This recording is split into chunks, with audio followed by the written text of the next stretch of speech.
Well, hello, hello, hello, hello. Am I live? Think I'm live. Hope I'm alive. Better be alive because it's time for another influencer. Who are we going to influence this week? Well, we're going to influence this guy, Perry. Some people might know him as Perry Comics. Some people might know him as Perry Gaming. Some people might know him like Perry the movie guy. I don't know. He's Perry, and he's got a lot of freaking channels, and he knows a lot of shit, and he's influencing the entire YouTube world with his channels, and I'm going to influence him. That's what we're going to do right now. But before we start, I need to play my phenomenal, extremely outdated intro that's obnoxiously long. So enjoy, people. Welcome. Welcome to another influencer.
We're back. Yes, we are back. And before I bring our guest into my world, into this screen, before I bring him over, I'm just going to point out to everybody that I do have a poll going on during this stream. Yes, a poll. We're doing the polls again. We're bringing polls back. That's what we're doing. We're bringing polls back into my influencing streams. All right? I'm going to influence everybody with my poll. And the question this time on the poll is, who would you like? Comic Journey, that's me. I talk of myself in the third person. Who would you? I talk to myself about myself in the third person. That's what people do. Important and influential people do. We talk about each other in the first person. That's how it works. Third person, not first person. Third person. I'm a third person that's talking from the first person. Well, whatever. You get the point. Who would you like Comic Journey to influence next? Comics Explained. You know that guy Rob. The guy that loves comics, everything about comics, major channel, 3 million plus. I'd like to see that happen, but let's see if you want to see that happen. How about Automatic Comics? He talks about Golden Age stuff. He talks about all kinds of spec stuff and selling stuff and blah, blah, blah. Good, very good following, good channel. He's kind of influential. He's kind of influential with what he says. He likes chasing CGC, chasing their ass all over the place. So he's influential. I'd like to influence him. How about Comic Pop? Comic Pop. I love Comic Pop. I love Sal and the gang. I love those guys. Probably one of the most underrated major size channels out there. If you don't know Comic Pop, you definitely should be checking them out because they're good. That's why. And then we got, last but not least, Jerry the Jitterbug. Why Jerry the Jitterbug? Because he is our residential Frankenstein here in the community, and he's been influencing people left and right to mangle their comics and make them beautiful through crazy freaking types of methods. Whether it's putting in a shower, putting in a humidifier, all kinds of crazy stuff he does. But that's who I'd like to influence as well. So I'm going to keep this running for the rest of the stream. We'll check in at the end of the stream. Maybe we'll do periodically. Go at it. And at the end, whoever we choose, this is what I'm going to do. This is what I'm going to do, people. This is what I'm going to do, and this is what we're going to do. This is what I'm going to do, and this is what we're going to do. We're going to, after we choose who everybody wants to see, then I'm going to ask everybody to spam that person and harass them until they come on my channel. That's how it's going to work. So you're going to tell me who you want, and then you're going to harass them for me and tell them, hey, why aren't you doing Comic Journey's influencer, huh? Why don't you want to be influencer Comic Journey? Hey, Rob from Comic Explained, why don't you want to come on this guy's channel and be influenced by him? I don't know, but we're going to do it. We're going to do it. Keep voting, people. We're going to have a good poll for the night. But that, with no further ado, that being said, with no further ado, I'm going to bring in our guest. He's going to help me say hellos to everybody in the chat. He's going to come in, and he's going to help me say hellos. One hello. Everyone knows rules. One hello. No, not more than that. He's going to help me say hello to everybody. Without further ado, yes, I'm multilingual. I do is another word. It's not English. It's multilingual. Perry.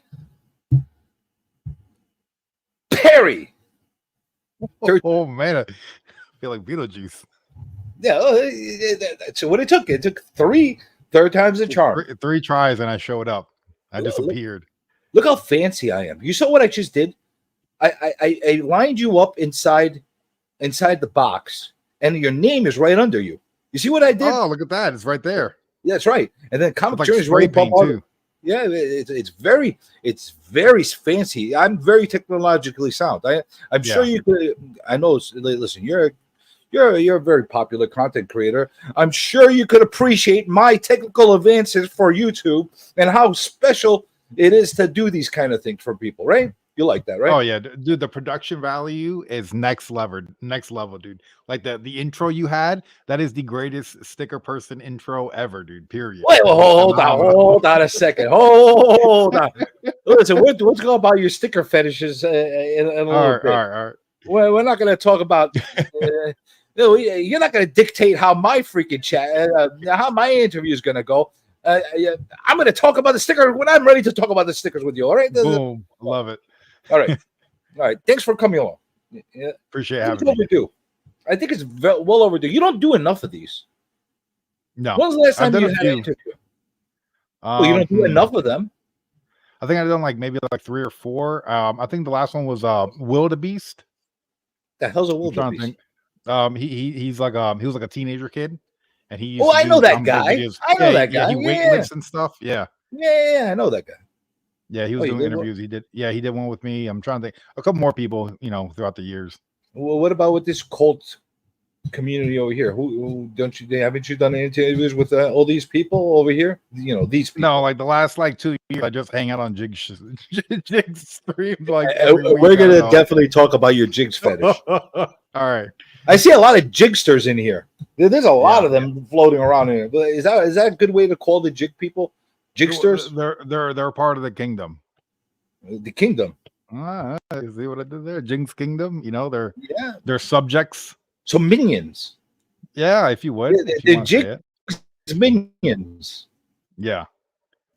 That's what we're going to call them. We're going to call them the Jig's minions. You want to help me with some hellos to everybody? Yes. Let's say some hellos. I figured I'd put you to one work. hello. One hello. That's maybe 2. One hello. Everyone knows the rules. And then when we're done with the hellos, then anybody that comes in late, that's their problem for coming in late.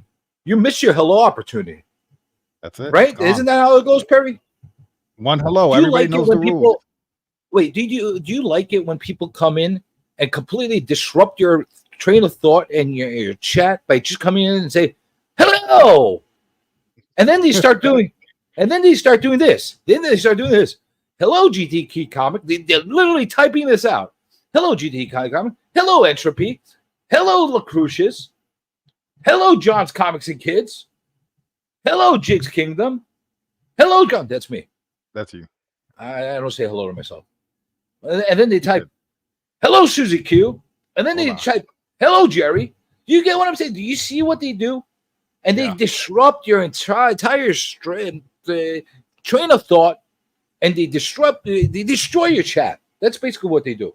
The worst part is when you're having like a live stream and you're trying to like get the chat involved and like 2 or 3 people join, and then everybody in the chat starts saying hi to the 3 people that joined, and then they start saying hi to everybody, and then your whole chat fills up with hellos. What the hell? Like, people don't understand proper damn hello protocol. Yeah. All right, you want to come in randomly into the chat and you want to say hello to somebody, just say, "Hey everyone, I'm here." That's it. And not every single person has to say hello back to them, by the way.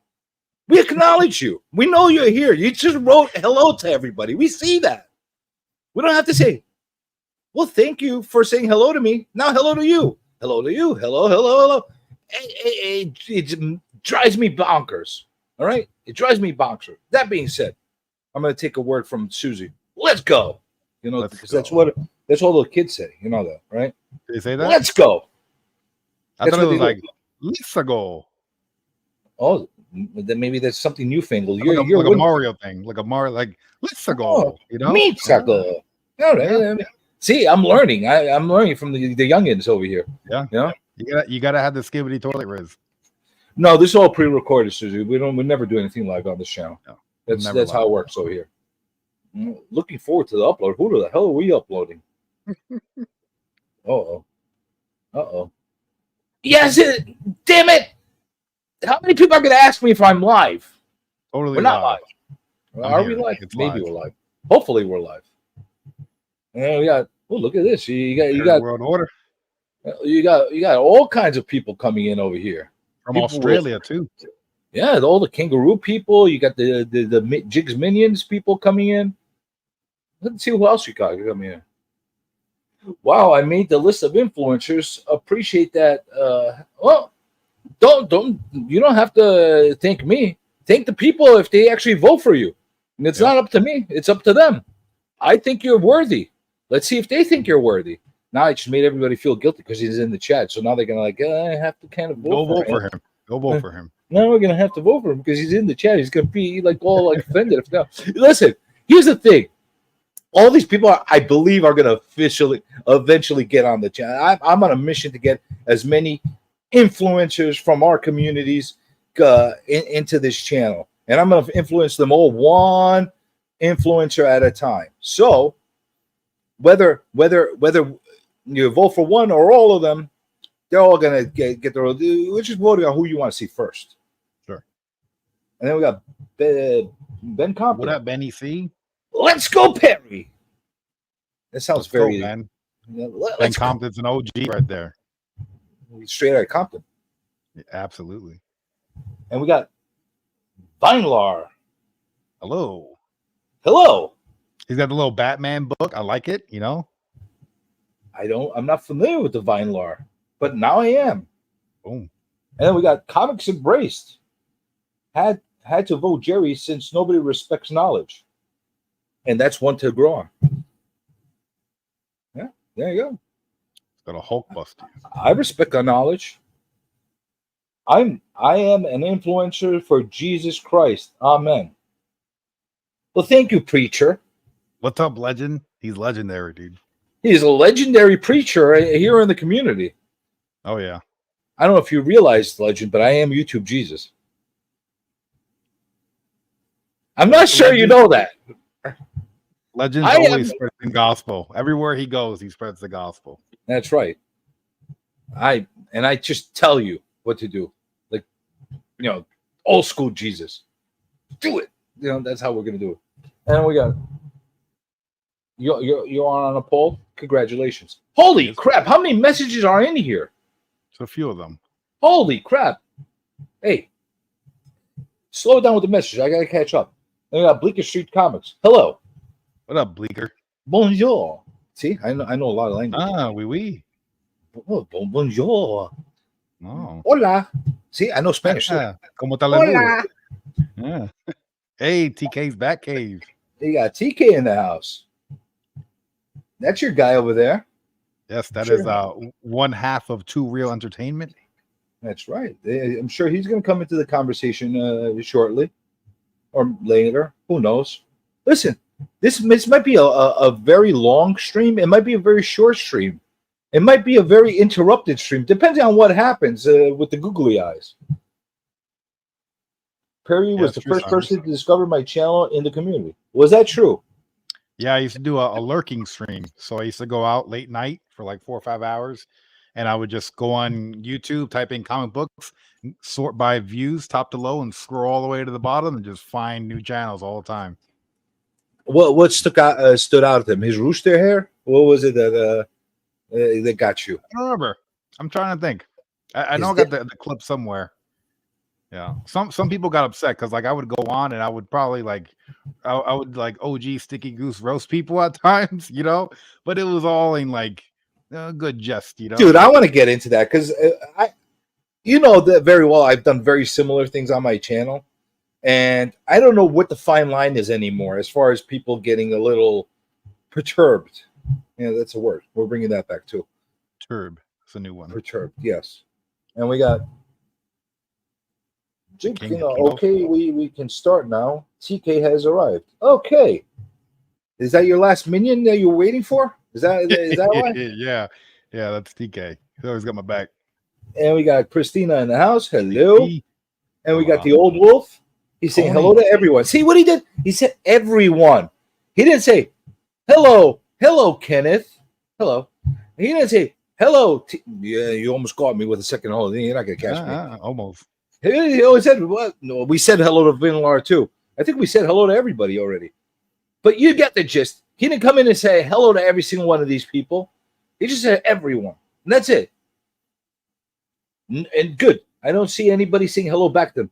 He said hello back to them. No more. One hello. That's how we do it. Perry has been drunk on my channel, and I think I've showed his stuff on my show. It's possible. It's possible. It's quite possibly. Speaking of OG lurkers, here you got Matt Spidey over here. Hey, Matt Spidey. I want to take credit for having the most topless men on the live stream that happened on my show. Is that true? I've had 6 topless comic book community members on my show. Yes. Do you feel that that's true? That I disrupt the most amount of streams out of the community? I don't believe. I bring excitement. That's what I do. I make people think. We could say that. Yeah. Yeah, we could go with that. Listen, when the stream is floundering and you got a bunch of guys that aren't talking about anything, well, guess what? I got something to talk about now. That's what I do. I was wondering if this would be the live stream that convinces me to subscribe. Well, thank God. You know, John's been subscribed for a long time now. Dude, it's better he doesn't. It affects my algorithm if guys like him subscribe. That's what holds me back. John's subscription. That's the problem. Yep. It's all John's fault. I have fantastic accent. You have a good accent? You could do good accents, Perry? Hey, I could do a little good accent, there you go. That was for you, Blake. A weird New Jerseyan, not so Italian accent. Oh, yeah? You demand to see my comic? No. I'm the only channel that doesn't show comics. I'll talk about what I have, but I'm not going to show it. For all the looky looks. Jerry's still in there. Oh, wow. I'm looking at the poll and sideways, and it's getting neck and neck. Jerry's up there with Comic Explained. He's tied right now. Ooh, with Rob. That's popularity. Holy crap. And we got Bubs. Hello, Bubs. How you doing, Bubs? I want to agree with Bubs. I don't believe of being an influencer. Well, why is that? Because I think the category of influencer is somebody who influences you to buy or consume a product. And I've never pushed anyone to buy anything ever. Well, don't you feel that maybe, just maybe, whether you are promoting or whether you're pushing a product or not, just by, I don't know, playing a game, just by watching a movie, you are influencing people to actually play that game or watch the movie, or not play that game or not watch that movie? I guess to some degree that's true. Sure. So how are you not an influencer, my friend? I mean, I guess I don't know. I feel like the title influencer has such like a negative context to it. Well, why? I don't know. Why? I don't know. Because I Why don't know. why I did feel we like why did we change the definitions in the past 2-3 years, 4 years? Why have all the definitions of words have been changed? Influencing people does not necessarily mean bad. It could be held to a bad connotation, but it also could be meant to be good. Like, a teacher, a professor is an influencer. sure. But I Is think that when it comes bad? to like YouTube and social media influencers, there's like a monetary gain that they're trying to push behind. And like I never came at YouTube or any type of social media platform with like a trying to make money. It just happened to fall in my lap, you know? I really want to talk about that a lot more throughout the stream, because that's actually something that I've had a lot of different opinions brought up by a lot of the people that we've had on this channel, as far as their perceptions and what their feeling are towards that. But let's just run through the hellos really fast. Let's get Yeah. started, because this is enough. Enough with the hellos. Holy crap! It's spent like the past 10 freaking minutes with the hellos. I said hello to you, and yeah, I'll influence. Listen, you want to get a hand lotion company over to this channel, and I could influence everybody with a hand lotion? No problem. I'll be Vaseline's #1 freaking promoter. How's that? See, I'm Yeah. a good promoter. I'll make a gazillion dollars off of Vaseline. Do you do Vaseline on the hands? Is that the trick? I don't know. Whatever they want me to do with my hands, I'll do it. Pay me. All right? That's what we'll do. Ah, shit. This guy came on. Look, you come and disrupt. Oh, no. Oh no. Oh, no. Oh, no. Oh yeah.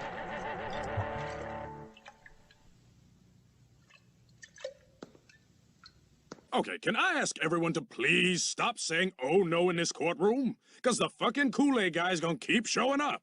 Thank you. All right? You got out of your system? What's up?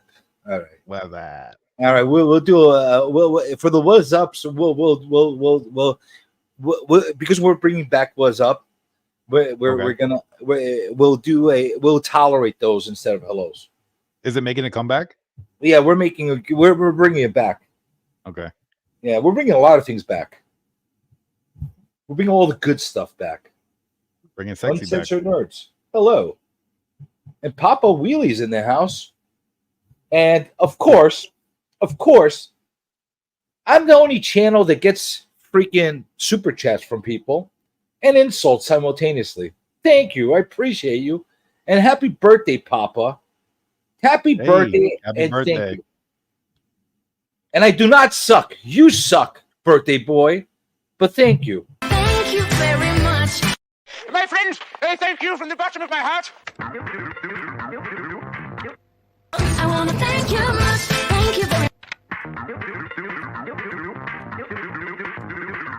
Thank you very much. Thank you very much. Thank you. Thank you very much. It's a good thing the CBCAs don't have the worst comic book channel on the. Oh, I would, huh? Or are you talking about Perry? Why would you talk like that to my guest?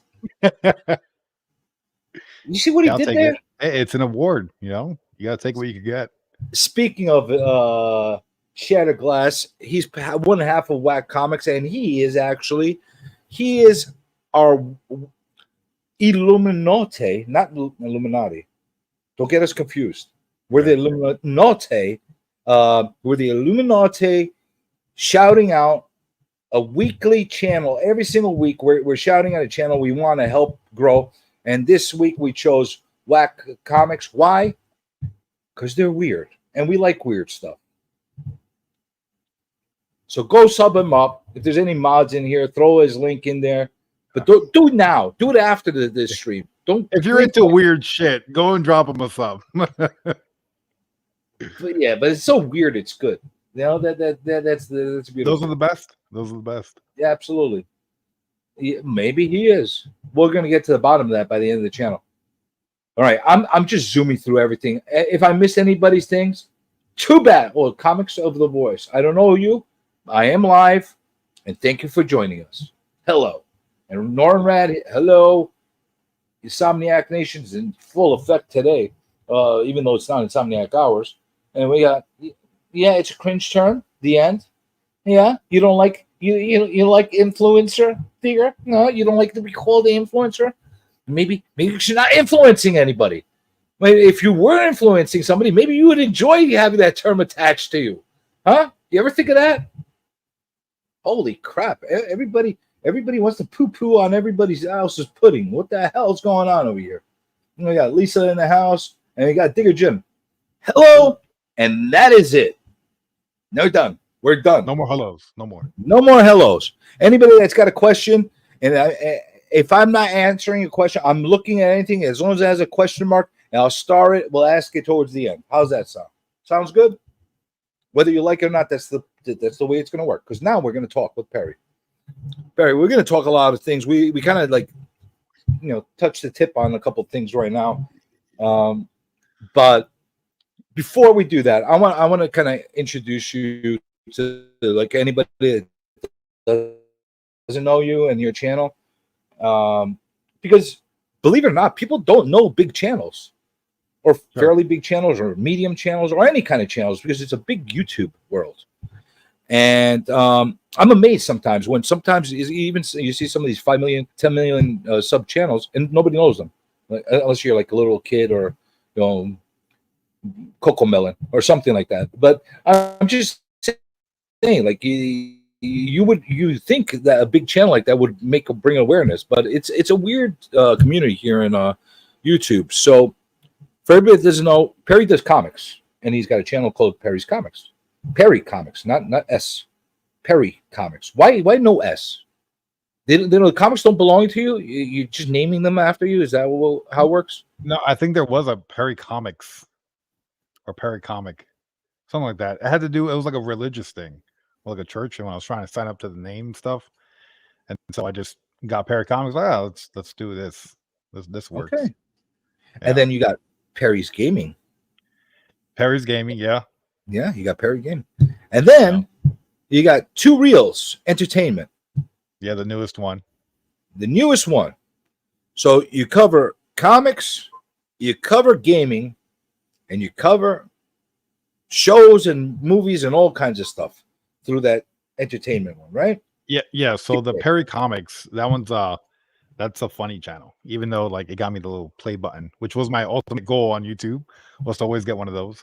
But I started at the tail end of 2018, and I was just like hooked on comic books. So how I got back into comics, I used to read comics back in the early 2000s, and then I stopped.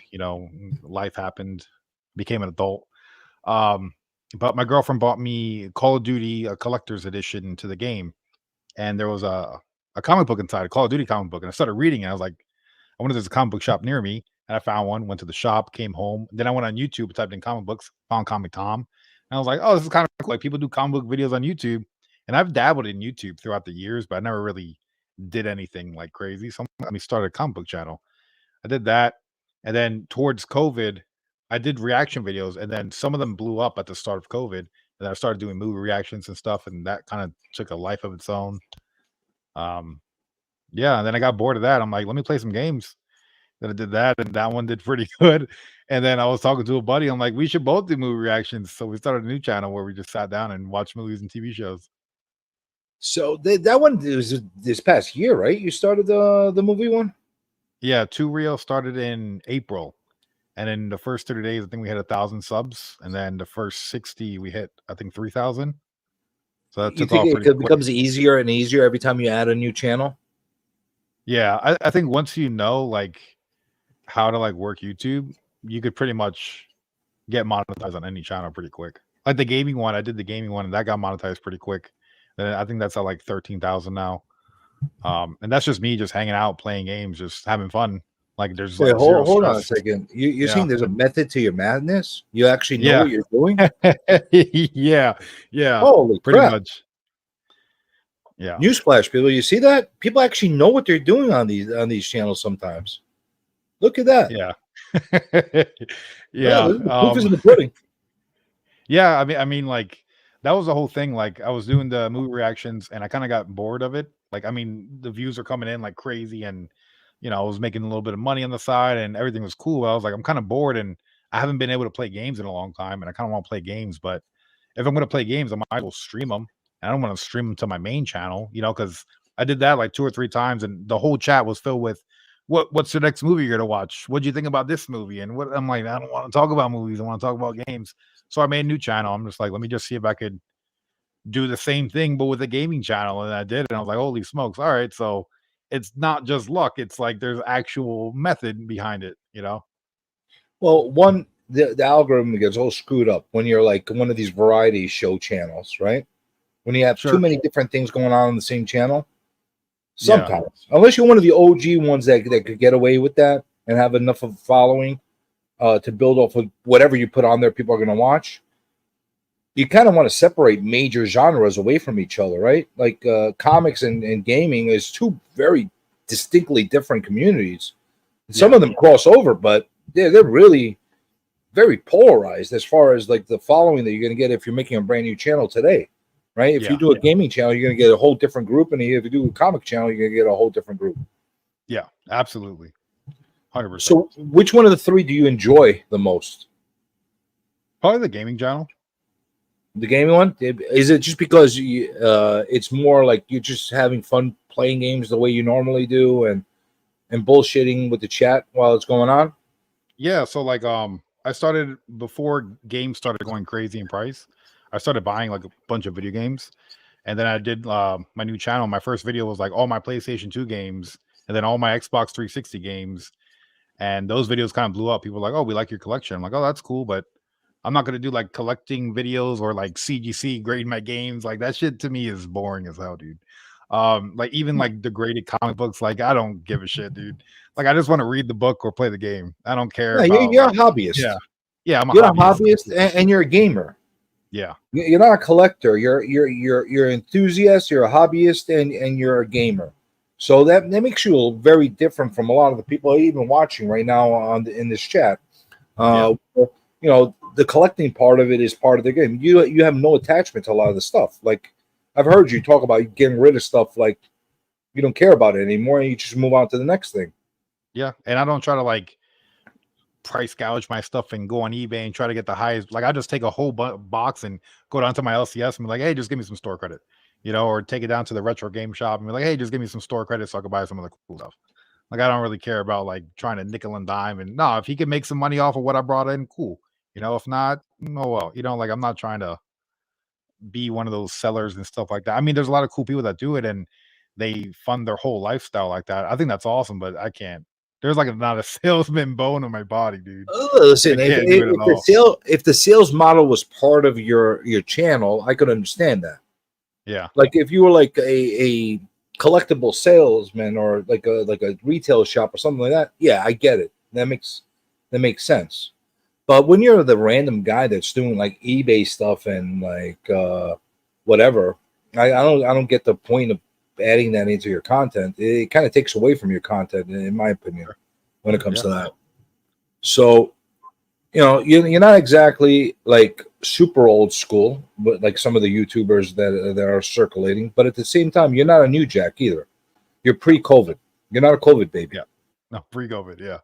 So what happened when you actually saw the change? Because I know that you saw that big swoon of people just jump into the YouTube game as soon as COVID hit. How did you feel that changed your perspective and how you were handling your channel? So like when that happened, so like little preference or prefix, I don't know. Anyway, when I started the whole YouTube stuff, I started getting invited on live streams and like stuff like this and hanging out with people and talking to people. And it was like a running joke where everyone kept roasting me because like people would bring up like the MCU movies and stuff like that. And I'm just like, I don't even know what you guys are talking about, dude. And so someone's like, yo, you should record yourself watching Iron Man and like put it on YouTube. So I was like, all right, I'll do it. And I got like 200 views. It's super embarrassing, that first video I did, because I'm like eating pizza and like rice and beans and just hanging out watching a movie. But when COVID hit, that video took off and got like 20,000 views. I was like, holy smokes. I never had a video take off like that. And I'm one like, I like watching videos about growing YouTube channels. Like I find that super intriguing.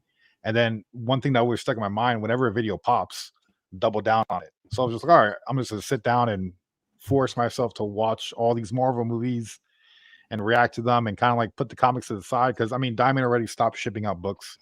I did like 2 videos like about comic books. I'm like, I don't know what to do.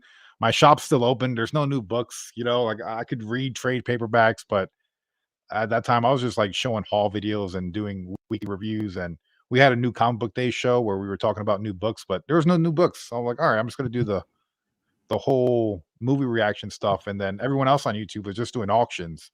And that doesn't intrigue me at all. Like, I don't want to sit down and watch somebody be like, hey, this book, you're never going to get this book again at this price. Make sure you go ahead and buy this book. Everybody's starting line. Like, that shit to me was just like, I can't watch this, dude. Were you actually watching some of that? Like, it's funny. I actually watched and I actually participated in some of that early stuff as far as the YouTube auctions. And looking back to it, is like I even realized at that time how insane it is with a lot of snake oil salesmen that are out there. Just like, they're supposedly your friends, and they're gouging the shit out of you in these auctions, left and right. Yeah, but we're friends. That's how it works, Yeah. Hey Perry, I got this piece of shit comic that everybody's loving. Pay me a lot, and you'll regret it later on. Yeah, and like I don't care about like older books. Like, to me, I was just like a new comic book day guy. Like, I like going to the shop on Wednesdays. I like walking in and looking what's on the wall and seeing what cover might pop out at me and see if it's a good story or not. And then when that ended, I was like, all right, well, I'm just going to do the movie reactions. And I kind of like distanced myself from the whole comic book realm for a while. And then when I came back, there was like a whole new group of people. And I was just like, where did all my friends go, dude? Well, how long of a time period did you distance yourself? I want to say it was like September 2020 to like the beginning of 2021, maybe. So it was like maybe like a 6-month period. Do you feel that like some of the people that you were associating with or were hanging out with and that kind of stuff inside the community were kind of like called you a sellout and that kind of a thing? No, not really. No. Did you feel like you're very unique. I don't mean to cut you off, but I'm going to point something out. The same way you're having this conversation with me right now is pretty much anybody that's watched you before. Pretty much, kind of you see what you get, kind of a thing with you. There's not like any specific type of. There's definitely some thought into how your showmanship is as far as how you channel shows and how you apply yourself on your own content. But for the most part, you're pretty much how you are. You're doing your thing, and it's just an extension of your own personal self. Now, I feel that in a lot of cases, you have a lot of people like that. But once they go on the upswing a little bit with their channel, suddenly they start losing friends. You get some envy that happens. Some people might call you a sellout, something along those lines. You haven't had any of that type of reaction from anybody along the way? Not really. Like, so for instance, a lot of people that I know that like blew up their channels, they weren't really like how I came into the community. Like, I was in the chat first. Like, I was in a bunch of people's live streams chats. Like, whenever somebody went live, I like made sure that I was there. Like Les Cruces, I was always trying to be there. Like, I was always the comic community of what like I enjoyed, So like when I started going out in the up and up, I was always just hanging out with people. Like, for instance, Jig's Kingdom. Like, I was hanging out there every day when he was like at fucking 200 subs. Telling people like unsubscribe to my channel, and I'm just laughing my ass off in his stream because it's like I don't understand how people get a bunch of subs and then like their head gets big. Like, I don't get that, dude. Like, we're all just people hanging out that like the same thing. Is it that you don't get it, or you just don't care? It's two different. I guess I just don't care. I know you get it. Yeah, like some people really like their channel. Like, the fact that I got my play button, I could lose the Perry Comics channel any day, and I really wouldn't care. I'll just make a new one. Like, it doesn't bother me at all. And that's kind of what your personality is reflecting in your content too. That nonchalant, casual kind of, whatever kind of a thing. I think that's what people relate to when they're watching your content. I don't know why people watch, honestly. Like, I was surprised. I'll tell you, I haven't started watching your stuff on a regular. Like, I've been trying to go backwards and stuff for, I want to say, a good 7-8 months, maybe a little longer. Once we started associating a lot more through Jigs' platform and stuff like that. I knew of your channel. I've saw content of your own before, but I'm like, yeah, I don't give a shit about gaming. I don't give a shit about this. But I'm like, you know what? After I started, talking to you a little bit more, I'm like, let me give it a little shot. Let me give some of this content a little shot, see what it's all about. Why is this guy so influential? Why are so many people following him? What is it that makes this guy tick? And I'm telling you, just from pure observation, it's that casual, nonchalant type of demeanor that's like, I'm not pushing things down your throat to sell you things. I don't have a million sponsors that are nonstop bombarding you during your videos. And it's kind of like a casual, I'm watching or I'm listening in the background kind of video experience where you're seeing more and more of that actually working for people. Yeah. A lot of the gamer stuff. You've seen some of the gamer stuff that they're nonstop. They feel they have to be at level 10 all the time as far as the showmanship, where they're just flipping out nonstop. And they're just going for that shock factor reaction kind of thing. You get that from you, but it's not nonstop. You basically, it's genuine. It's not predetermined. You're not getting the guy that's the hype man that's freaking out. And I think that's the appeal that you bring to your channel. I don't know if anybody else told you, but no, I've had some people comment like, "You're not that animated." I'm like, "Well, there's really nothing going on, Like, I'm not just gonna freak out just for the hell of it, just to get farm some clips or anything." But yeah, no, I just like hanging out, watching movies, fucking talking comics. Sorry, I'm not. Are we allowed to curse? Talking comics, talking games, talk anything really. Like, I'm just hanging out, and it's just, I guess, I mean, I do. I spent a long time learning how to like edit, like actually edit. I know how to animate. I spend a lot of time on like the back end. And like I said, I like watching YouTube channels that are growing. I like watching like videos explaining and like breaking down analytics because I think it's super fascinating. And like for instance, I see a lot of people in the comic book community that want to grow, but they're collectors like before they're YouTubers, and like because they don't really put a lot of money into production value, but then they show like a $5,000 comic. Like, bro, take like $2,000, up your studio quality a little bit, get a nice little camera, get some microphone, like take it serious for a minute. Your channel will grow, like put a little time and effort into the back end, and any channel will grow. it's not rocket science, right? It's really not, like people that always people always complaining about the algorithm, fighting with the algorithm. If you basically sit down and really think it through, it's a moron can do it. Well, but you got to but you have to put the work in. That's the difference. You got to put the work in. You could be dense, but put the work in. A lot of people are dense and don't put the work in, and that's the problem. Sure.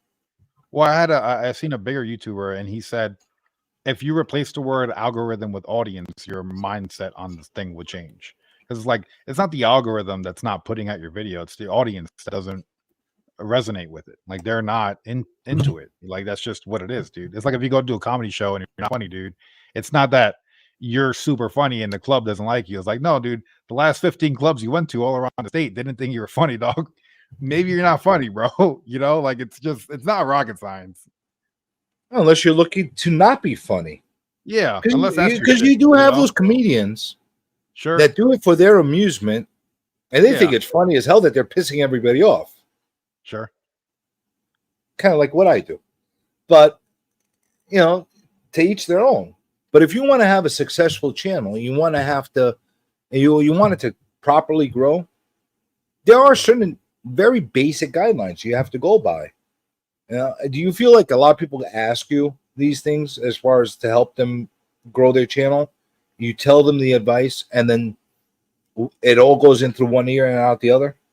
Yeah, dude. And I love giving advice, I heard someone say, don't cast pearls before swine, and it's like, I kind of took a step back because I'm like, you know what? Like most people ask for advice, but they don't really give a shit, like, or you could tell them like, all right, well, your thumbnails kind of suck. Honestly, sorry. Hate to break it to you. Go and learn how to use Photoshop, copy a bunch of other thumbnails, replicate what you see or what's getting views on YouTube, and you could learn how to make better thumbnails. And like, that sounds like a great idea. And then they never do anything, dude. I don't understand why people ask for advice and they keep doing what they're doing. Wait, is it a set rule and gospel that you have to like put a picture of yourself in some kind of weird like shock or like wow kind of a thing, or like hold your boobs or something like right on the with a nice neon background color? Is that like the set rule for YouTube? You do that, you're gonna get views. Is that how it works? Yeah. I mean, I just do my thumbnails because I think they look funny. So I mean, if I think something looks funny, all right, maybe there's a couple other people that might like it too, No. And then, like, if you look at your analytics, YouTube will tell you what your click-through rate is, so you can see if it's a good thumbnail or not. It's not like you don't have to guess, dude. And now we have A/B testing implemented in YouTube, so you can put up 3 different thumbnails and see what resonates the best. I see. I don't even touch these things. You know why? I make a thumbnail with a really shitty app on my phone, and then I put it up. And there you go. And you know what? The shitty app thumbnails, they're not bad. They're less shitty than other thumbnails. I mean, you got the name right under here, so that works, Because I got a brain. I know how to. You got a good eye for it. I see what you're doing. You see what I'm doing there? There's a method to my madness as well. Look at this guy. Look who just stepped in here. It's the sticky goose. We were going to get into that before with the whole sticky sticker situation. You made an allegation to me that I am one of these sticker people. Here's a question I have for you: are you a sticker person? Do you make stickers of your face and send it to everybody? No, I don't. I did have a T-shirt. No stickers, huh? A lot of people are. Yeah, no stickers. T-shirts though. People are still asking for those T-shirts, but. Unfortunately, so you grew your puny little channel to well over 100,000 subs, 129 I think thousand subs. Last I checked, or more or less somewhere around there. Yeah, like 130 is fine. Yeah, 130. Okay, 130. You got 130,000 with no stickers. No stickers. How were you able to accomplish this?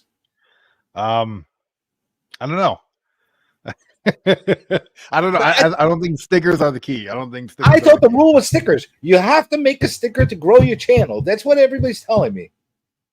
I don't know. No. All right. No stickers. I mean, you could do stickers. I got some stickers from some people, but you might be the anomaly, huh? You might be that one guy that succeeded without making stickers. I'm the unicorn. Yeah, just took off without the stickers. You Comic Explained. Comic Historian, rest in peace. The Comic Pop, Comic Tropes, all these guys, you're all the anomalies. You're all the guys that grew your channels without stickers. So all you stickerless people, there is hope. It's a small chance, but there is hope for your channel. Like I said, I did have a T-shirt though, and I priced it so low that I wound up having to pay money for them. So. Would you do one of those Teespring things? Yeah, it was one of those websites. I don't know. I got banned off PayPal, so I can't even go back and access the website. What the hell did you do to get banned off PayPal? I had an old PayPal account in like 2010 or 11, and I made a new one in 2021, 2022. And the new PayPal account got locked out and said I had to go back to the old PayPal account, delete that one to access new one. But I don't have that old information. I got a new phone and everything. That's what happened with my old eBay account. The hell?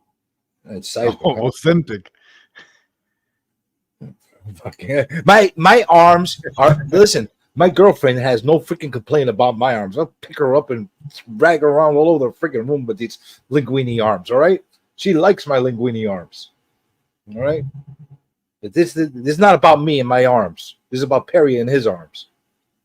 You work out. You have big arms.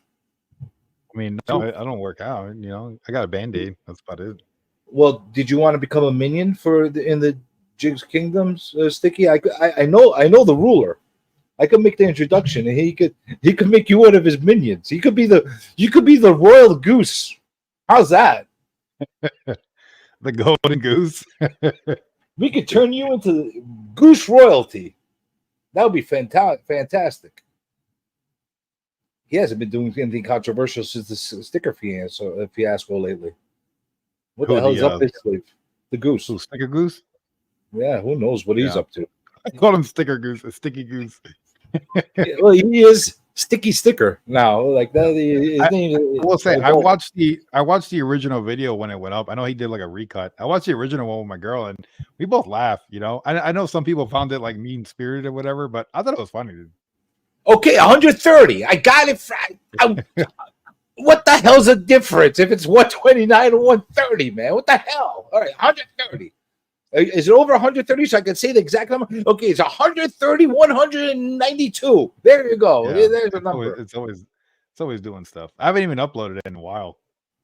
It's been a couple months. Are you amazed that a lot of people that like have been in the community for a while that aren't familiar with your channel, or are you just like kind of like, you know, it's whatever clicks you're kind of into? Yeah, I mean, like I said, like I left like the comic community, and like I feel like to grow your channel, you kind of have to leave whatever community you're in and kind of like focus on like a general audience. But yeah, no, I left like the comic community because I was like, fucking the movie stuff's doing good, so I was gonna go ahead and double down on this, and that paid off a bit. But yeah, no, I don't really do anything comic book related. I tried buying new comic books, they kind of like suck. I haven't been enjoying a lot of them. Do you feel that what you watch too affects your algorithm, like on your channel? Yeah, it depends. I mean, because Like there's some videos that like take off and some that really don't, but they'll take off. Like I did the Suicide Squad, and that got like 1,000 views, and then like 3 years later, it got over 100,000. So it's like it's evergreen content, so it could pop off at any time. Oh, really? Have you seen that happen where you had a stagnant video that's been sitting around for a little while, then all of a sudden pop for no apparent reason or not? Yeah, I mean, most of the videos are still like getting views to this day. Like I said, I haven't uploaded in a while. I'm still getting like 100,000 a day. Well, you're giving people hope now. You hear that, people? Hey, listen to everybody. For one of you guys that have a video that's been floundering for a while with like 4 views of you scratching your ass and showing off some weird comics that nobody cares about. You never know; it could pop up right out of nowhere. Yeah, there you go. Yeah, that's one to grow on. I did not know that could happen. The only reason I would think something like that is if you like broke something or did a video on a topic that nobody else ever did, and all of a sudden that becomes the flavor of the month, and then like that, I could see that happen. But you say just randomly that would happen, huh? You just get views coming out of nowhere. No catalyst. That's what happened with the first Iron Man video. I think I uploaded that in like March or February, and then it popped like towards the end of April or May. It just randomly popped a couple months later. I was like, oh snap. But yeah, no, if anybody has like any videos that are evergreen on the channel that they uploaded like a year or two ago, if you just make a YouTube or like 2 or 3 YouTube shorts on it and then just put it as a related video, you'll still drive traffic back to that video.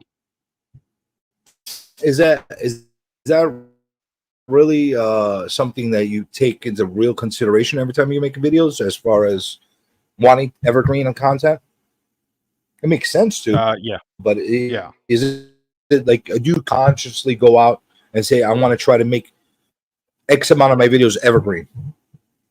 Yeah, if I can make any video, like any video I upload an evergreen video, that's like a major plus. Because like unless you're doing like news related stuff, it doesn't make sense to make like a week to week type video that's gonna die out in a couple of days. Yeah, you want something that's gonna gradually get views over time. And then once you have like 200 or 300 videos like that, then like all that AdSense revenue compounds over time too. It's kind of nice. You know what up, Fish Cat? You know what else makes your channel really, really nice, and it helps you not keep growing when you have people like this not come in and disturb your chat. When they come in and scare away your people, that's usually not something that you want to do. Oh, okay. The boogeyman showed up. He got Rage Steel in the house. Well, it looks like we're around you up getting a whole bunch of people going in. Well, what audience is more vocal, comic fans or gamers? Definitely gamers. Gamers are very more brutal. I feel like comic fans are a lot nicer. You know, even with like their insults, comic fans are nicer. Gamers are pretty mean. Like Oh, I do yeah, one video, one video where someone doesn't like me, and then I'll get a comment from that same guy on like 8 other videos. He's just roasting the shit out of me. I mean, I think it's funny, but they really go hard, dude. yeah, they like they'll call you a doofus while you're playing. Like, what the hell are you doing? Like, you're doing it the wrong way, kind of thing. You have like super gaming nerds that are in there. They're like, you're not using the buttons the right way. You're supposed to mash them the other way, and then like that they start giving you instructions while you're going through it. Do you get that stuff? Yeah, so one game I played was called Lies of P, and it was my first ever like Dark Souls game, and I didn't know what I was doing, and I just blew past the instructions and didn't read anything, and I looked like a complete moron playing it. And then that video got like over 100,000 views of nonstop people telling me how I'm doing everything wrong. And I'm like, oh shit, okay, I could just trigger the fuck out of people by just playing the wrong way and driving people crazy, you know. So I do that Are you sometimes, mostly because it's funny. are you willing to take on and play weird, culty, non-mainstream games just to get a gag out of it? Yeah, no, I'm always down to play anything. A lot of the games I pick up are Maniac like Mansion. weird games. What's it called? Write that. It's an old PC game. Don't Okay, play the console version. The console version sucks ass. Play the PC version. what's it Maniac called? Mansion. Maniac. It's one of those games where you're walking through, you pick up things and say, "Oh, what?" And it makes a little. He talks about what he has, and you could like, you'll see, you'll see. Oh wow, Yeah, it's 5 stars on Steam. Okay, I'll put it on my wish list. I think you're gonna have a real kick out of it as long as it's the original PC version and not the console. The same thing goes for Leisure Suit Larry. If you ever played that, but that's a little. I think I have one of those for the original Xbox. You want the PC versions The PC version. Okay. because they're less PC. You want the original PC versions that are on there, but you might want to put a disclaimer, some of the mature content kind of stuff on there. Okay. Yeah, no, I'll check it out. I'm always down for a new game. Yeah, I think you're gonna get a kick out of playing those kind of games. Heck yeah. You know? But oh my god, we got another super chat from Perry. Want to see your tatas? My tatas. I don't want to see his tatas. You want to see more than 5. I need like a 15. You know, you want listen, Perry's tatas are very, very, very important. So have one of these until then. Thank you very much. My friends, thank you from the bottom of my heart. I want to thank you much. Thank you very Thank you very much. Thank you very much. Thank you. Thank you very much. All right, you might not have Perry tatas, but you got geriatric tatas. So Yeah. happy Hey, birthday! if you want to see the tatas, $8 on Patreon. There you go. You have OnlyFans as well. No, I did the Patreon because I got a bunch of videos taken down from YouTube. Like they got blocked, so I just threw them on Patreon. I think it's like $1.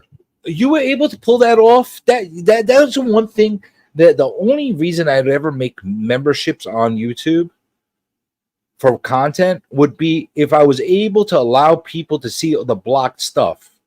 Yeah. But YouTube won't allow us to do that. Where we could do a membership, you could see all the shit that they say you're not allowed to show, and the block and all the stuff with the red and the X's and all that stuff. They won't let you do that. So you were able to pull all that and put it on a Patreon.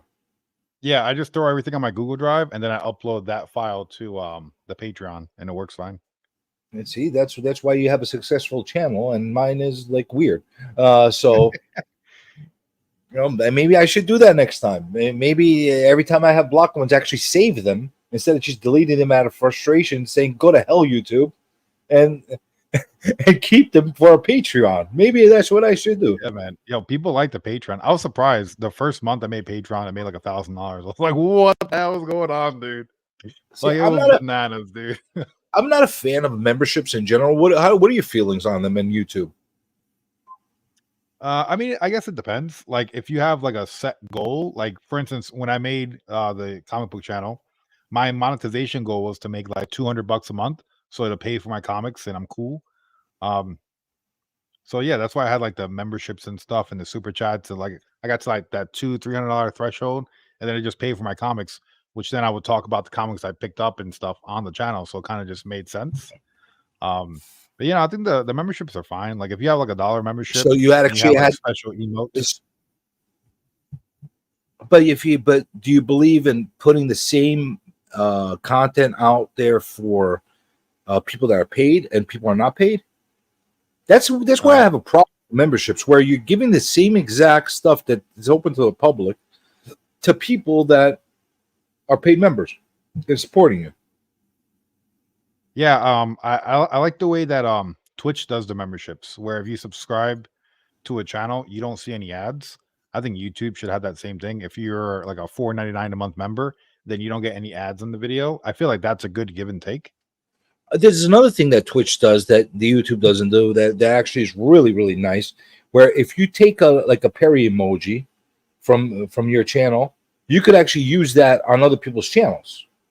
Yeah, that's pretty cool. You can't do that on YouTube. Like, in other words, if I'm like, I would love to have a Comic Journey emoji of my little blue head floating around, and anybody could go and spam the crap out of in a different anybody's chat.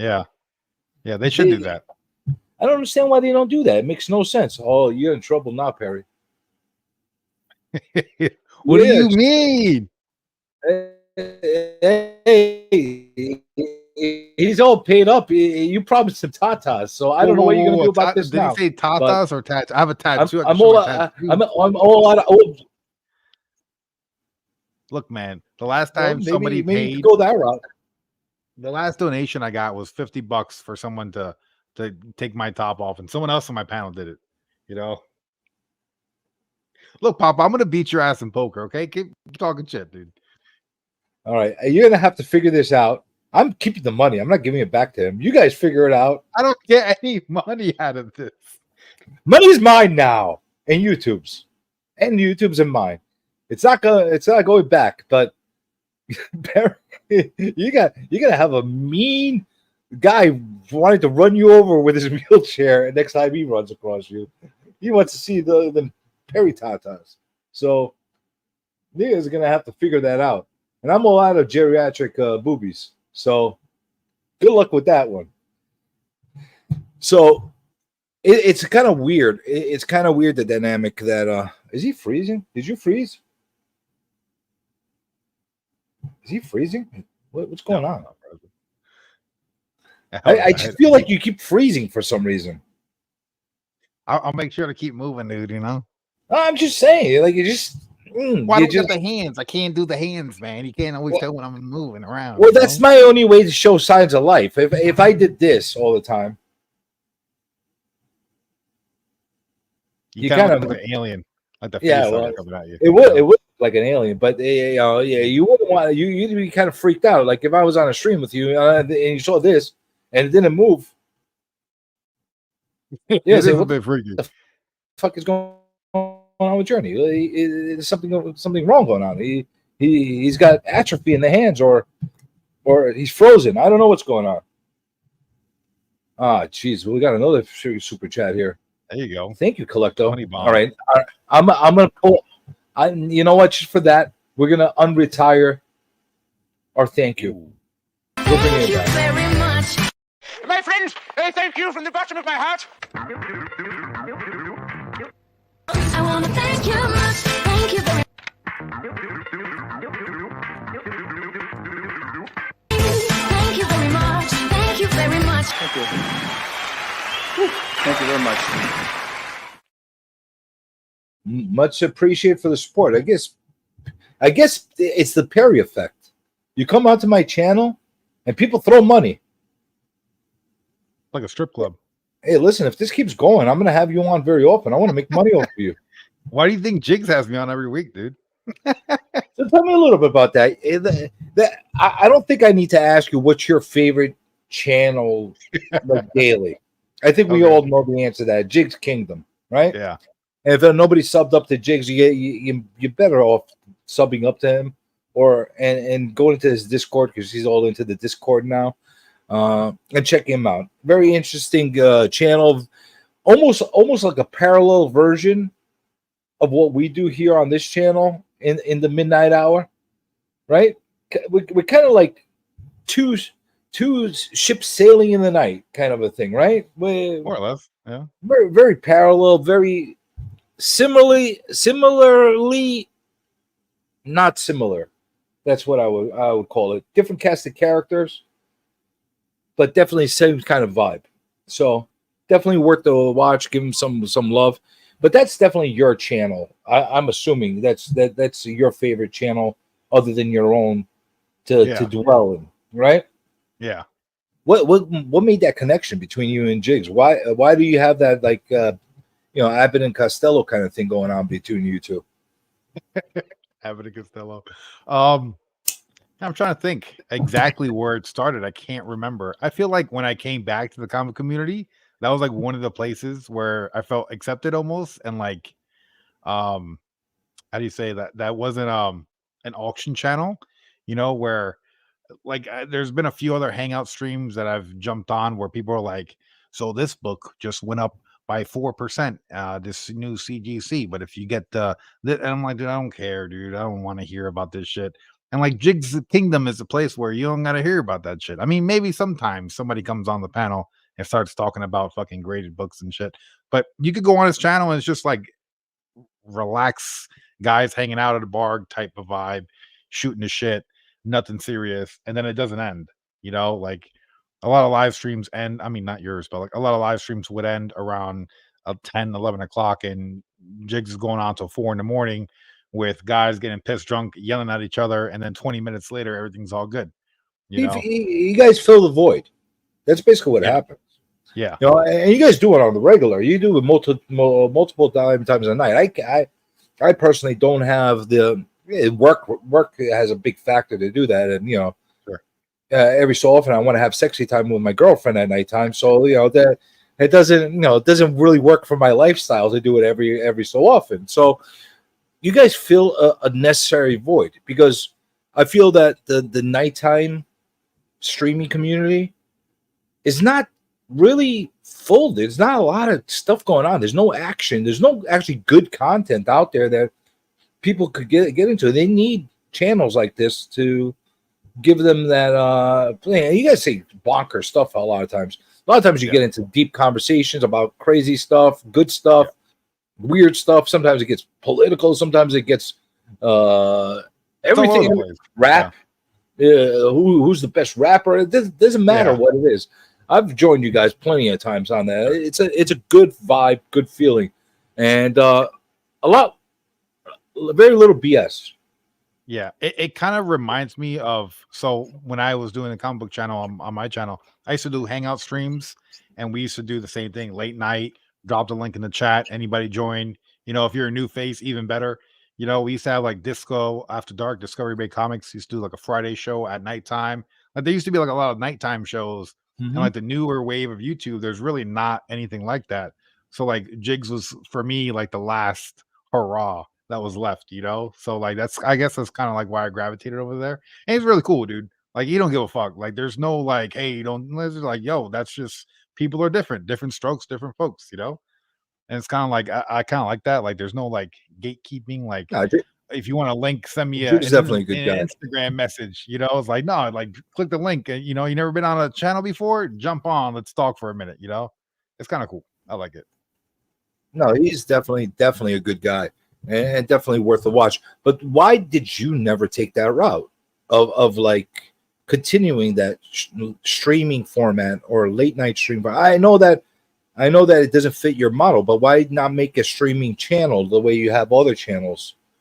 Yeah, no, I definitely thought about it a few times.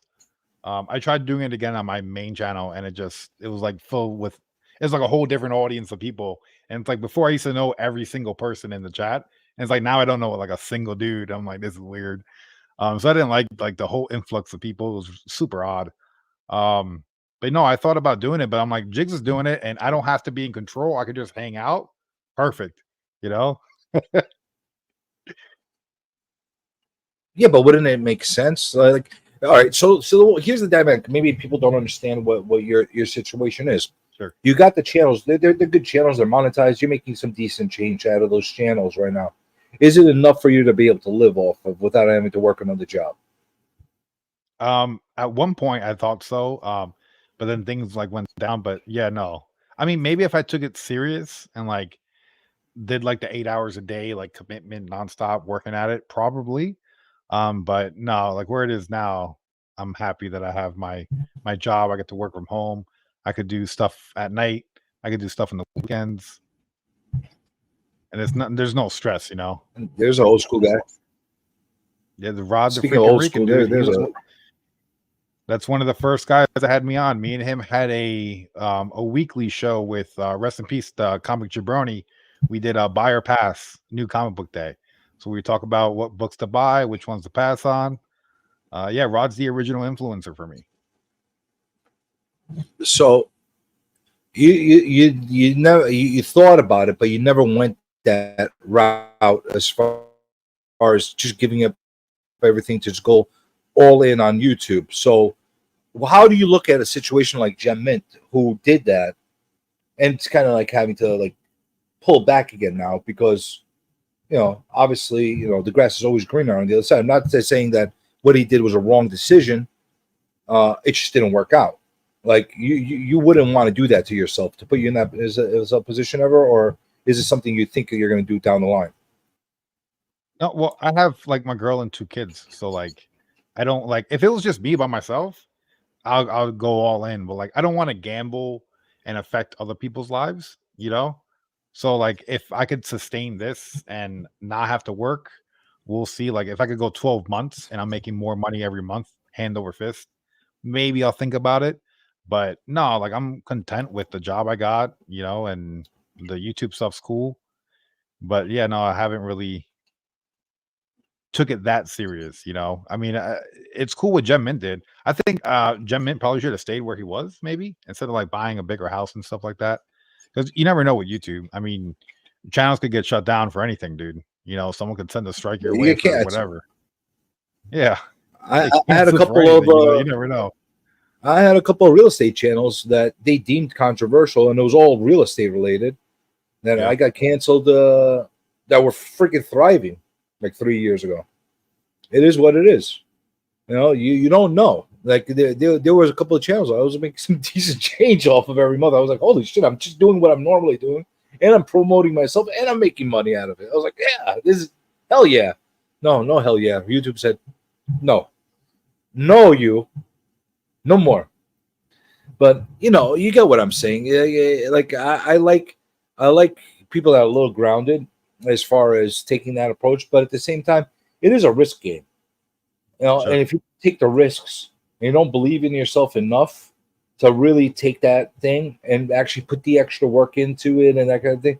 But we're talking about the situation where you got to put it together like some serious like effort, some more money into it, a team possibly, or a couple of people working with you in order to make it happen.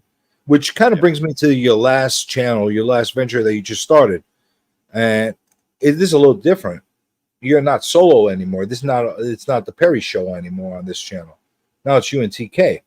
How's that feeling? How's that dynamic working out for you as far as liking the synergy, not being alone? Do you feel like it's just extension of yourself, or do you feel like it's just something you're growing into? Yeah, so like a year or 2 before we started doing that, like I talk to TK like every day. Like I'll FaceTime him at like 11 o'clock in the morning and wake his ass up or something. Like we have like a pretty good relationship, friendship. So it just felt like natural to do something together because, why not? Like I feel like we have good chemistry together. And I like growing a new channel. Like if someone came to me with an idea that was pretty cool and like, yo, I want to do this new channel and stuff, I'm all for it, dude. Like I like growing stuff from the bottom up. Like see something go from like 0 subs, 0 views to like 100 to like 500 to like 5,000. Like that shit's cool as hell to me, dude. Like right now, I'll get a video that goes from like 1,000 views to like 100,000 views, and I don't really care anymore. On like the Perry Comics, like that's I've had a couple of videos go past 10 million, 15 million, 20 million, and at that point, it's kind of just like whatever. You know, I like the more starting from the ground up type of vibe. You know, Well, I like that's that the hustle. most excitement. That's the most. Yeah. After that, it starts becoming a job. You feel like it's a Yeah, job. yeah. I like that excitement. You know, starting Is from it nothing. is and it weird climbing. though? Are you control freak? I don't think so. I So think it's more or less like I know what works, so like, and I know what doesn't work. So it's like we're not gonna do X, Y, and Z because that's not gonna work. You know, like I know it's not gonna work. You know, do you feel that it gets frustrating sometimes when you're working somebody else like a TK, like they don't understand what you understand because you've been doing this, like they'll pop up like, hey, I got a great idea, and then you're like, no, that's not gonna work, dude. And then they're like, what the fuck, man? Why are you shitting on my freaking ideas? no, I You feel like know that? he gets it. You know, like TK's the type where I'll be like, I mean, we could because I'm not gonna shoot your shit down. I'm gonna be like, well, I mean, we could try that, but I think this might work a lot better. And he's like, well, all right, well, you know what's gonna work. Like he has like the faith, you know. So like I'll sit down and he knows like if I'm gonna edit a video or do a short or make some titles and tags and thumbnails, he's like, all right, you got it. You know, like he doesn't have to like worry about or like try to like he knows like I'm gonna do my best behind it and then I'm gonna run it by him too at the same time. So it's not like some dictatorship or anything, you know. He don't take you too serious at all. Do Listen, you Jigs, script all right. anything? Listen, when I do so like I just did a video playing Gears of War because I'm doing the whole Gears of War franchise. And I did Gears of War 3 on Insane, and it's probably one of the hardest difficulties I've ever played in a game. So that took me about 19 hours I streamed it for 19 hours. And I was going to make a video where I took all the streams, put them together and upload the full video, but that's too long for YouTube now. YouTube has like a max of 12 hours. So I had to sit down and write a script and do like a voiceover and show like clips of me playing the game progression wise. So like that's the only type of script I've pretty much ever done. Everything else is just me shooting at the hip. Well, considering how popular you are, do you get people willing to pay for you not to make content like I do? Very journey, not. I mean, why not? Some people pay you to make content. Someone paid me like $180 to watch a movie, dude. Is it true? Dude, yo, he donated in the middle of a live stream. He's like, "Yo, will you watch this movie?" I'm like, "All right, dude." I don't even think I watched it. Is that something that you're like you promote? Like, listen, pay me and I'm gonna watch anything you want me to watch. Yeah, I think I had a thing where it was like a membership, $25 a month, and I'll watch your video. And I just never watched any of the videos, dude. I felt so bad. But Is that true? The Lords of Brooklyn? Did the commercial? Was there a commercial that just played Final Fantasy? That's one of my most frustrating things with YouTube right now. Is okay. So we're doing a live stream right now. I don't have that little thing that says monetize on there right now, but yet it's still inserting commercials in there. I monetize as soon as I finish the stream. Then like whoever wants to replay the monetize, but it's still showing commercials. Like, should I just show commercials anyway? Yeah, like what's the point? Yeah, do you do might that? as well at Like, that point. how do you do that? So when I'm gaming, I have the commercials on, but in the analytics, it tells me like it's about to play an ad in like 45 seconds or something, and then I cancel it because like if I'm playing a game, like I don't want no one to watch the ads, and then when I'm done, it plays ads. What up, dude? Oh, you actually look at the This is YouTube what I look studio like. while you're doing it. Yeah. Maybe I should do that. Maybe I should have my YouTube studio opened up while Well, I'm doing I that. like to have the studio open because you could see like the stream health and everything. And I have 3 different monitors. So like I could have different things everywhere. But I like to see like the stream health, make sure the connectivity is good. Well, you you're know? fancy. You're sophisticated. You know, me, I want my StreamYard up and leave me alone. Set it and forget it. We go the old Ron Popeil way. Do you know who Ron Popeil way, or are you too young for that? Probably like 40 years too young for that. Well, no, Ron Popeil wasn't around only 4. How long? He was into the 2000s, wasn't he, or did he die before that? I don't know. I was born in '93, dude. Oh my God, you're such a kid. What the fuck? What do you mean? I don't have kids like that. Where did that come from? What do you mean? Okay. Where did that come from? Give us the origin of what do you mean? So what do you mean was people would say things in my chat while I'm trying to stream and I don't understand what they're saying. So what do you mean? You know, like it just came out naturally. And then I didn't realize I said it a lot until people started pointing it out. And then it kind of became my catchphrase. And then Bueller came on the stream and he's like, what is the what do you mean? That cannot be your catchphrase. Yeah, so that's just an organic thing that happened. Yes, I was born in 93. I'm a 90s baby. You just 31 in here. blew freaking Mrs. Mint's mind out. Did I really? I'm a youngin.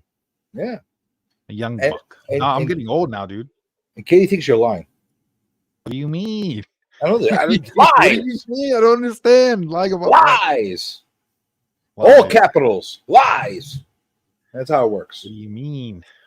Smoky Clucks, dude, just did the ice Poseidon. I'm out. What the hell's an ice Poseidon? What What do you mean?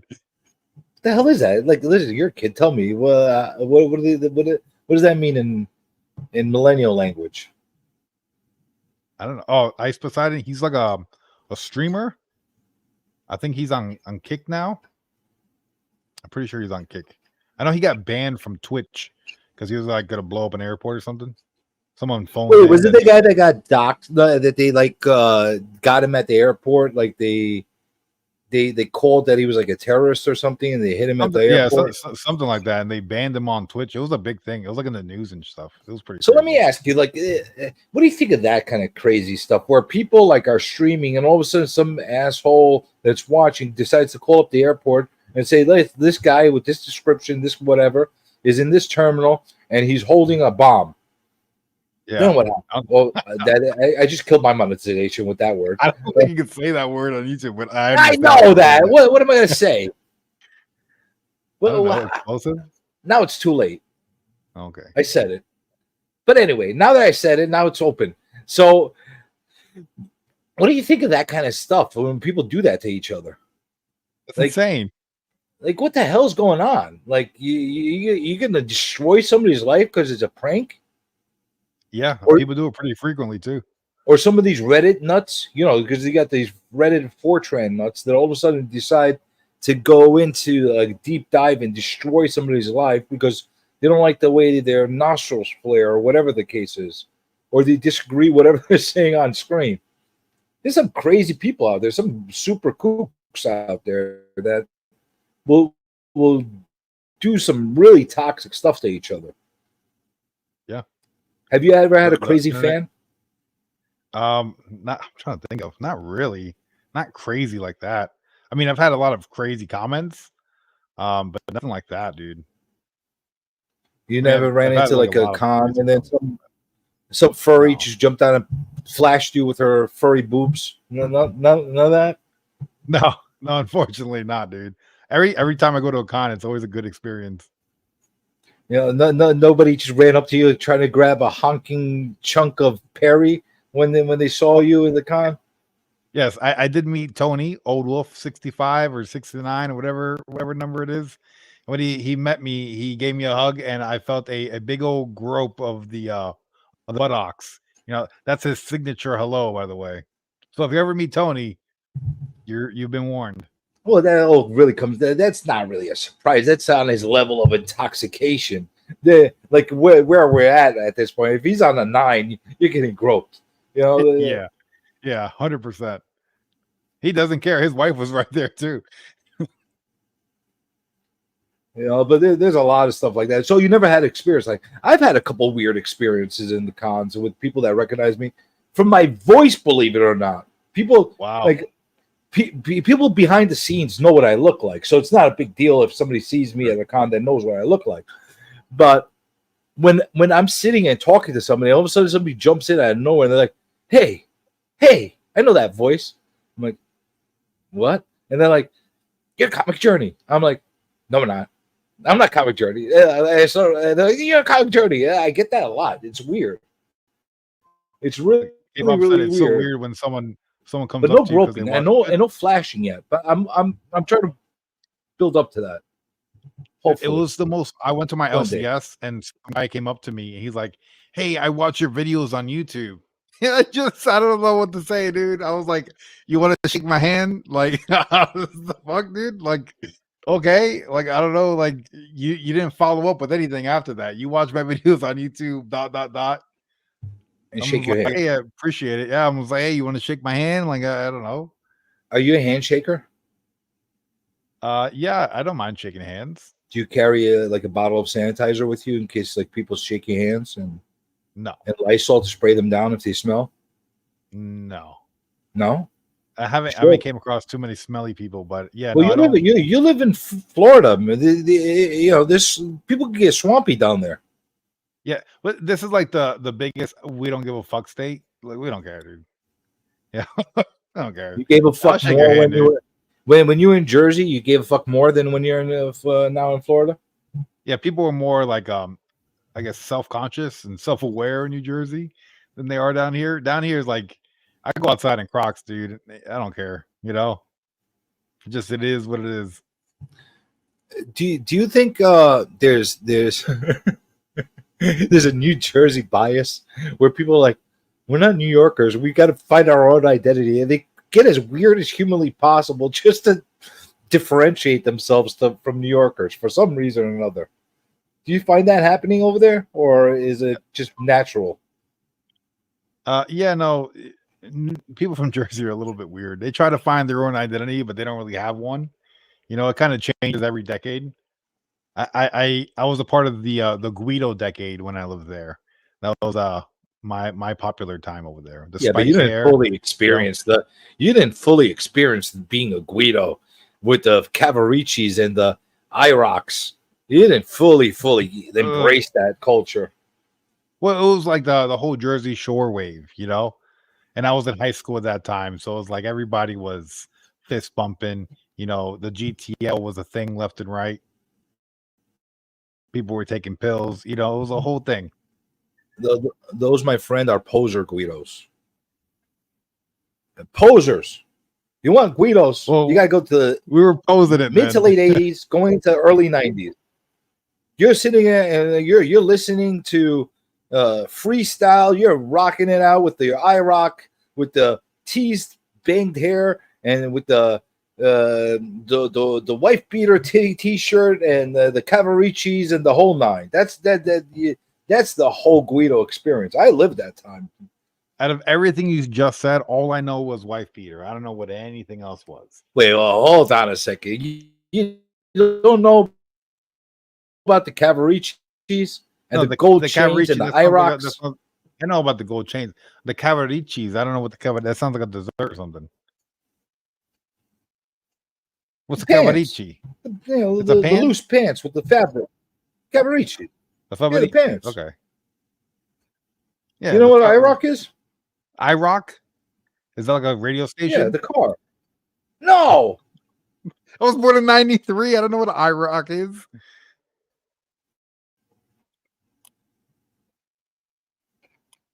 Holy crap! With the T-tops and the whole nine. Goldie.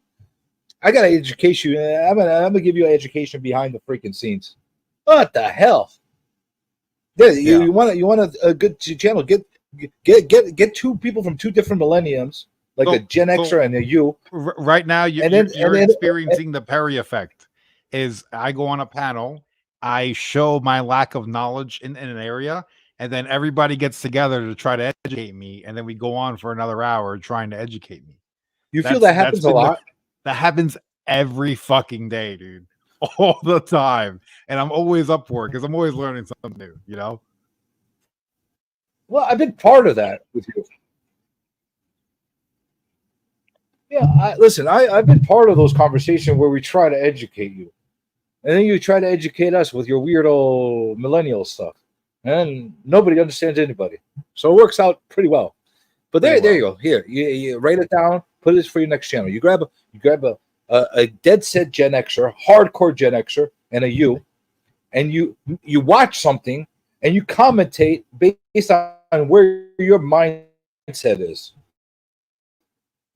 There you go. That's gold. And you just argue about it. Boom. Argue. People love arguing. Love it. People love to argue Make it really dramatic too.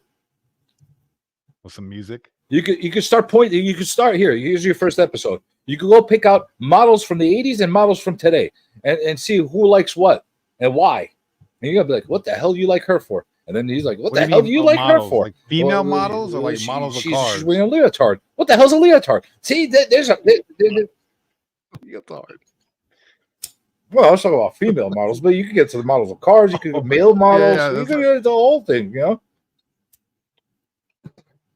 A leotard. That sounds so familiar. There's a stream that's a channel, and it's I'd watch that just to see the Gen Xer win,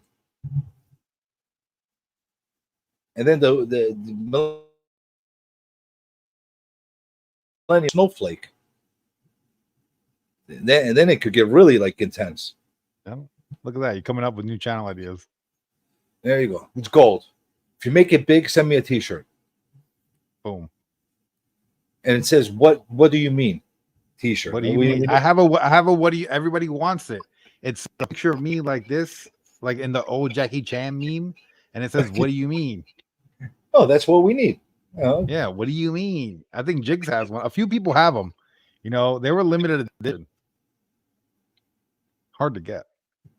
Well, listen, that's how I keep my T-shirts. They're very, very hard to get. That's how it works. Cool. And of course, the disruptor over here. Oh no. Oh no. Oh no. Oh no. Oh yeah.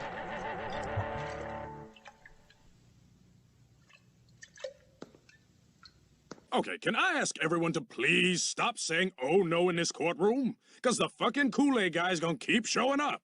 Thank you. While I have Papa in mind, just letting everybody know he's going to be doing a late night stream tonight. It's going to be a Papa birthday stream. So after we wrap up over here, whoever has it in their hearts to go and give him the finger during his birthday stream, please send as many fingers as possible towards him and say that's from Journey. There you go. Yeah. Happy birthday, Papa. What's he? 45 now? I don't know. He's like 90. He's old. Around there. Yeah. Good evening, children of the night. That was a movie I watched for the first time. Evening, The original Dracula. Dracula. See, Sledge knows Camaro IROC Z. IROC Z. You still don't know what please tell me you know what a Camaro is. It's a car, right? Yeah, it's like the poor man's Corvette of the 80s. Okay, yeah, I have a faint idea of what it would look like. Yeah. Yeah. It's like a All muscle the Guidos car. had one. Yeah. Because that was Yeah, the Benny shit. C's got a pair shirt. He's got one, huh? Yep. Because he's straight out of Compton. Facts. Fahrenheit and Dracula. Well, they see those were the colognes of the time. Do you know what those are? Ooh.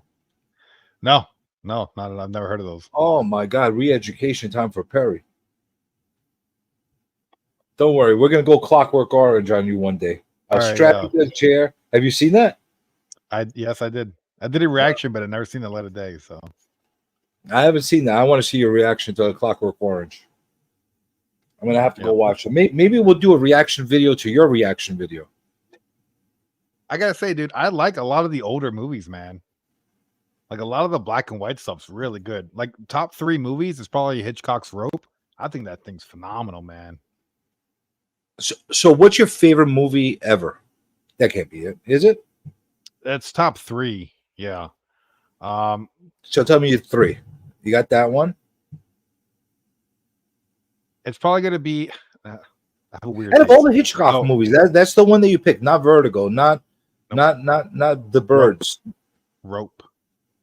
Wow. I think that's it's incredible, man. Like the one shot, one room dynamic, in-depth conversation, and it's like on the edge of your seat the entire time. Phenomenal.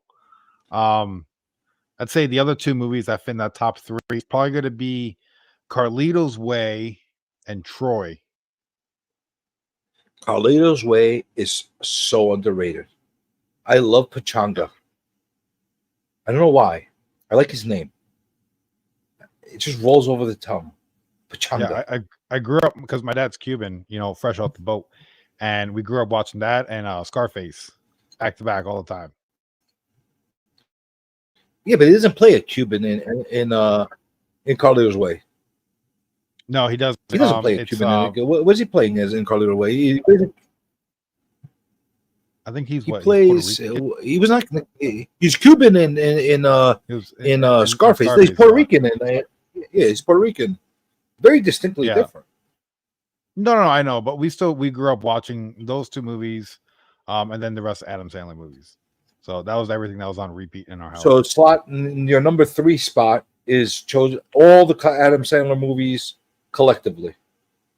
No. My number 3 spot is Troy. You ever seen Troy? Oh, Troy. I missed that. Troy. I love Troy. Oh, wait, Troy with what's his name? Brad Pitt. Pretty boy. Yeah. So I know a lot of people don't like Troy, and I understand, but I don't know why, dude. Like if Troy's on, I'll sit down and watch the whole thing. I love it back to back. I don't know why people don't like it. It's a well-made movie. It's so good.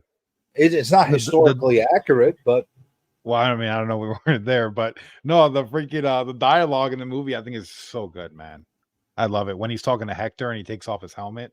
It like gives me goosebumps every time. Great actors, great cinematography, good soundtrack, very well overall movie. Much better than Alexander. Way better than Alexander. I'm a big fan I'm a big fan of scale.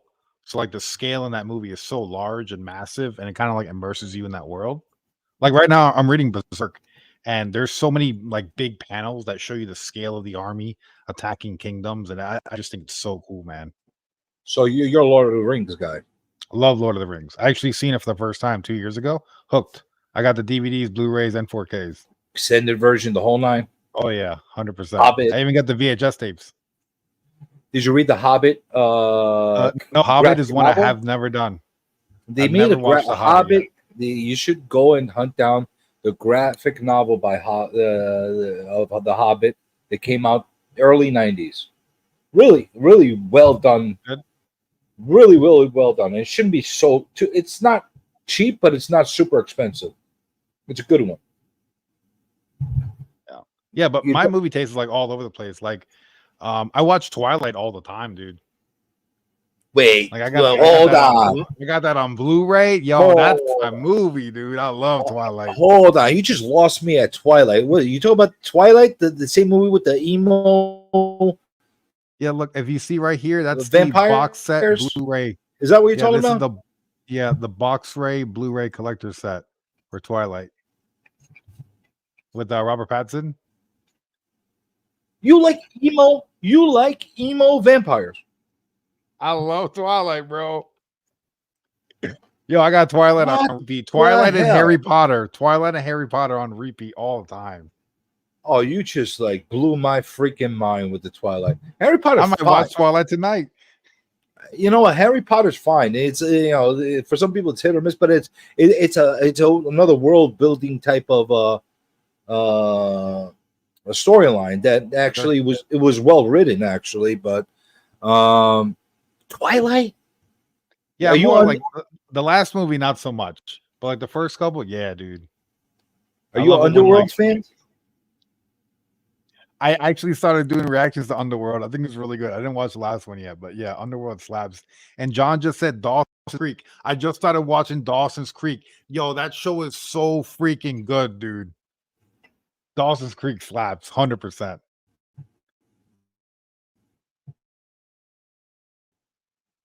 Oh my God, Dawson's Creek. The only thing that's good about that was this. Actually, that the song sucks too. You can't get it out of your head once it starts. I don't want to be like once it starts playing. You can't get it out of your head.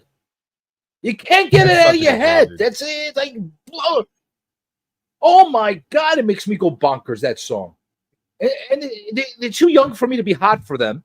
And there's nothing that appeals. Even when it first came out, I was like, I don't know. Like, what the hell? Really good. I enjoy it. Blade is the only. I watched Blade recently. It's pretty good. No, there's some really nice vampire movies out there. If you're into vampires, start Abraham Lincoln, Vampire Slayer, Vampire Killer. That was pretty good. it wasn't. You know what? It is what it was. Yeah, For it's what it Abraham was- Lincoln killing vampires, dude. For what it was amusing. It was All right, great. I'll give it that much. But 28 days for all you new people out there, start with 28 days later. You don't have to go back old school like the Yeah. stuff I used to Yeah. watch. Make sure you find the Blu-ray because you're not gonna stream in that movie. Why? Why is that? you can't find it anywhere. I had that on DVD. Yeah, you're lucky. Yeah, DVD and Blu-ray is the only way to watch it because it's not on any streaming Is sites. it worth gazillions? Because I have it. The original. I don't know. Disc. Probably like $80 maybe. 80 And bucks the on Amazon. cover. I don't have the plastic thing that it came in, but I have the cover. Stay still, punching. Harry Potter marathon. Harry Potter marathon. Yo, and you know what? Harry Potter. I was doing a Harry Potter marathon on HBO Max, and HBO Max delisted the movies. And then I had to sign up for another site, and I got pissed off. I went to Target and I bought the box set. And then ever since then, I just been buying physical media left and right because I'm Wait, I'm why not gonna the let a hell- streaming site dictate what I can and can't watch. I was always a believer in that to some extreme. Like the stuff that's super mainstream, well, I'm not gonna go buy it anymore. Like enough. I had bought so many DVDs back in the days and Blu-rays. I'm like, well, what am I doing with all this shit? I'm not Netflix. How many times I'm gonna watch all these damn movies? I'm not. They're great though. You get the bonus features, deleted scenes. That I'll give you, but I like my Trauma DVDs that I have from back in the days because they had all the deleted. Are you into Trauma? That whole universe? Trauma. What's a Trauma? You do not know Trauma? Holy crap! You're welcome. I just gave you endless content for your channel. Okay, what's Trauma? You go down that rabbit hole of Trauma, my friend, and you will discover the Toxic Avenger. You will discover Sergeant Kabuki Man. You will discover Class of Nukem High. You will discover some really, really bizarro freaking movies, super B-list movies, the C-list movies that are done so awfully awesome that you will have endless content, my friend. I promise you. You need to watch Trauma films and start. You will get some reactions on those. Okay, I'll check them out. I'm always down. Have you ever seen Xena Warrior Princess? Oh, one of my favorites. I think I think you and I might be of the few. They're the Xena people. Dude, I started watching Kevin Sorbo's Hercules, and then I got into Xena.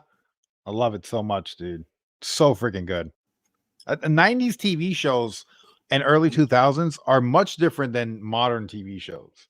Like modern TV shows are just like mini movies. Like back in the day, they used to get 25, 26 episodes of series. They were so good, man. And then like that's why I like Dawson's Creek, like in old shows, like there was no cell phones or like limited to no technology in the shows. And it's more like people actually interacting in the world and doing things rather than like, I don't know. I don't like the whole modern world, I guess. I'm going to let you know a little secret. I don't think I've ever said this to the YouTube world. When I was watching Xena and Hercules, The Legendary Journeys, you have to say the whole name because you got to give it the proper respect. Hercules, The Legendary Journeys. Yeah. I wanted to be that guy. I wanted to be that guy. That guy Kevin that Sorbo? said, no. Oh. I wanted to be that guy, that guy that every week you'd watch Hercules, The Legendary Journeys, or Xena, Warrior Princess. You got to give her the respect as well because she is a warrior princess. Every time you would watch that weekly series, I wanted to be that guy, the guy that said next time on Hercules and Legendary Journey. I want to be that guy. I wanted that job, and it never happened for me. That dream never happened for me. Why? Why did I have a dream that was not obtainable in life? There was only one guy that was allowed to do that job, and it wasn't me. Well, I mean, you could record it for your own channel. Like you could be like, next time on Comic Journey influencers. We have, and then give the guest name. You know what I mean? Like you could record it for your own channel and then play it at the end of your stream. Yeah, but I don't want to. I don't want to introduce my own channel. I want somebody else needs to introduce my channel. I don't want to introduce Hercules. It's not on TV anymore. Kevin Sorbo had a stroke. It's gone. It's over. He's still alive though, isn't he? Yeah, well, that's why the show ended because he had a stroke, so it kind of like fell off towards the end because And they kind of canceled him now, right? Like he's like It's canceled. Yeah. Well, he had the stroke, right? And then when having the stroke, he found God and it kind of like lifted him up and got him back in the swing of things. So he became super religious, and then I guess that's like a no. You know, he became super, I guess, right wingish or super conservative, and I guess that rubs a lot of people the wrong way. Oh, like Kirk Cameron. I don't know who that is. You don't know who Kirk Cameron is? No. Yeah, Mike Seaver. No. He's Candace Cameron's brother. No. Are you kidding me right now? Where are they from? Are they like musicians? Are they actors? He's an actor. Oh, he's an Kirk actor. What are you Cameron. acting? Growing Pains? Yeah. That sounds really familiar. You're not familiar with Growing Pains? Mike Seaver? No. I did grow up watching Good Times. How did you grow up watching Good Times when that was like made like 30 years before you were born? I don't know. I even asked for Good Times on DVD for Christmas one year. Like I was really into Good Times for a while. How did you like Good Times and you didn't even know what Growing Pains was? And that's closer to your era. Did you know what Full House was? Yeah, with John Stamos? Yeah. Yeah. Well, I used to watch Nick at Night too.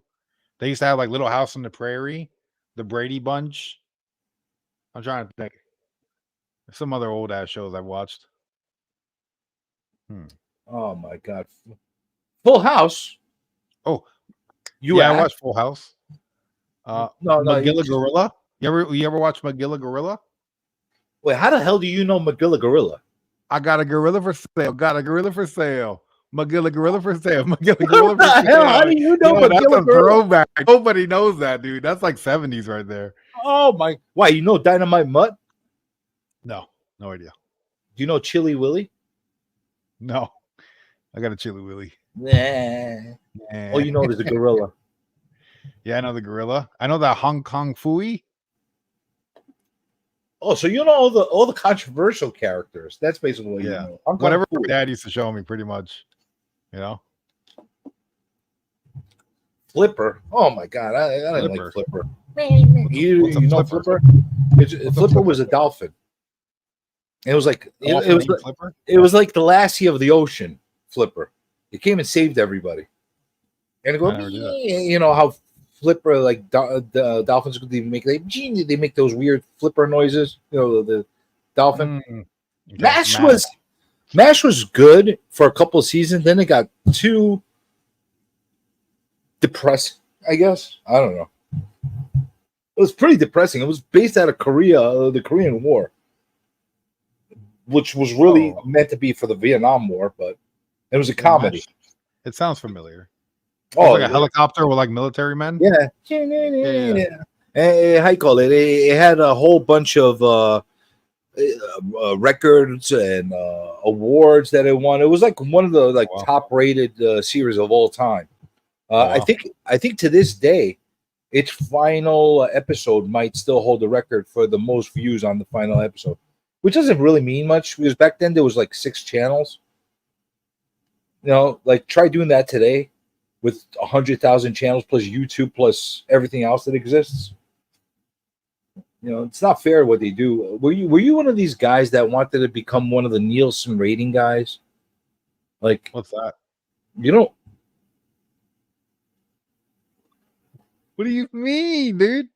What do you mean? You don't know what Nielsen ratings are? What's a Nielsen rating? Well, basically, based on the Nielsen ratings, is how they gauge how popular a show or some type of segment is in order to like how many views it got. Yeah, in order to rate how much advertising dollars it could possibly get. Okay, that makes sense. Yeah, it was great for the time. It was a little bit depressing though. There was some things that got really depressing. I am called Hung Hung Fui Hung by a Kong friend. Fui. Congratulations. I have other nicknames by my friends, but I will not disclose them on the YouTube. The channel was called Boomerang was a channel that played all that stuff. I didn't know this until I got a lot older, and I don't know why, but he said his nickname. My brother, they used to call him Furnace, and I never understood why until I got older. It's because he was always smoking weed, so they called him Furnace. I'm like, why is everyone calling him Furnace? It's a good nickname. It is a good nickname. Speaking of good names, Meatwad #1 is a pretty damn good screen name. Hey, Meatwad get the money, see? Because he's the Meatwad first. gets the honey, see? Meatwad #1, he's the first one. He could have been like humble and said 2 or 3. No, he's #1. He's the best Meatwad in the freaking YouTube. Thank you for joining us. I don't know. That's also a great show. Aqua Teen Hunger Force. That is, yeah. We've done the Nelson rating before. Yeah, Is it like, still a thing? I've done them. They sent me like a whole thing at my house, and like I connected it, and people were like, they paid me for whatever I watched. It was great. Did it like? I want to get paid to watch things. Oh yeah, well, you know what I was watching today? So on Discord, I'm on Jigs' Discord, and he's always playing these old ass movies. But today he was playing a marathon of Cops from like the 90s.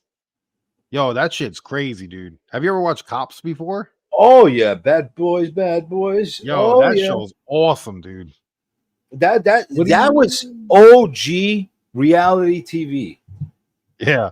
Yo, this one cop went to go arrest a guy and was searching his pockets and got pricked by a needle. It was freaking out, dude. Yo, this cop was freaking out, man. People want to talk about how MTV and the real life and all that stuff. Sure. That made the reality TV. No, Cops. Cops was the one that made people like, what the hell is this? What am I watching? You weren't sure if it was real or not real half the time. And I think, probably 60% of that stuff was not staged on Cops. Yo, I see some of these dudes, man. There's no way that they're reading a script or nothing. Like, they look like crackheads, dude. Oh, absolutely. The crackheads are real. They you know, you don't have to pay crackheads a lot. That's why. Are you a fan of reality TV? Like 90 Day Fiance? I like this kind of reality. What we're doing right now. This kind of reality TV, isn't it? I guess it is, yeah. I've been watching 90 Day Fiance. That show's crazy, dude. No, I don't watch that. I don't watch that bullshit. It's pretty good, man. Cops? Yeah, I could get down with watching Cops as reality TV. Or live game shows I like where they mess up. Like if you had like a Squid Games kind of a thing and it was live and they like blew up in your on live TV, then that would be pretty cool, you know. But they don't do that much anymore.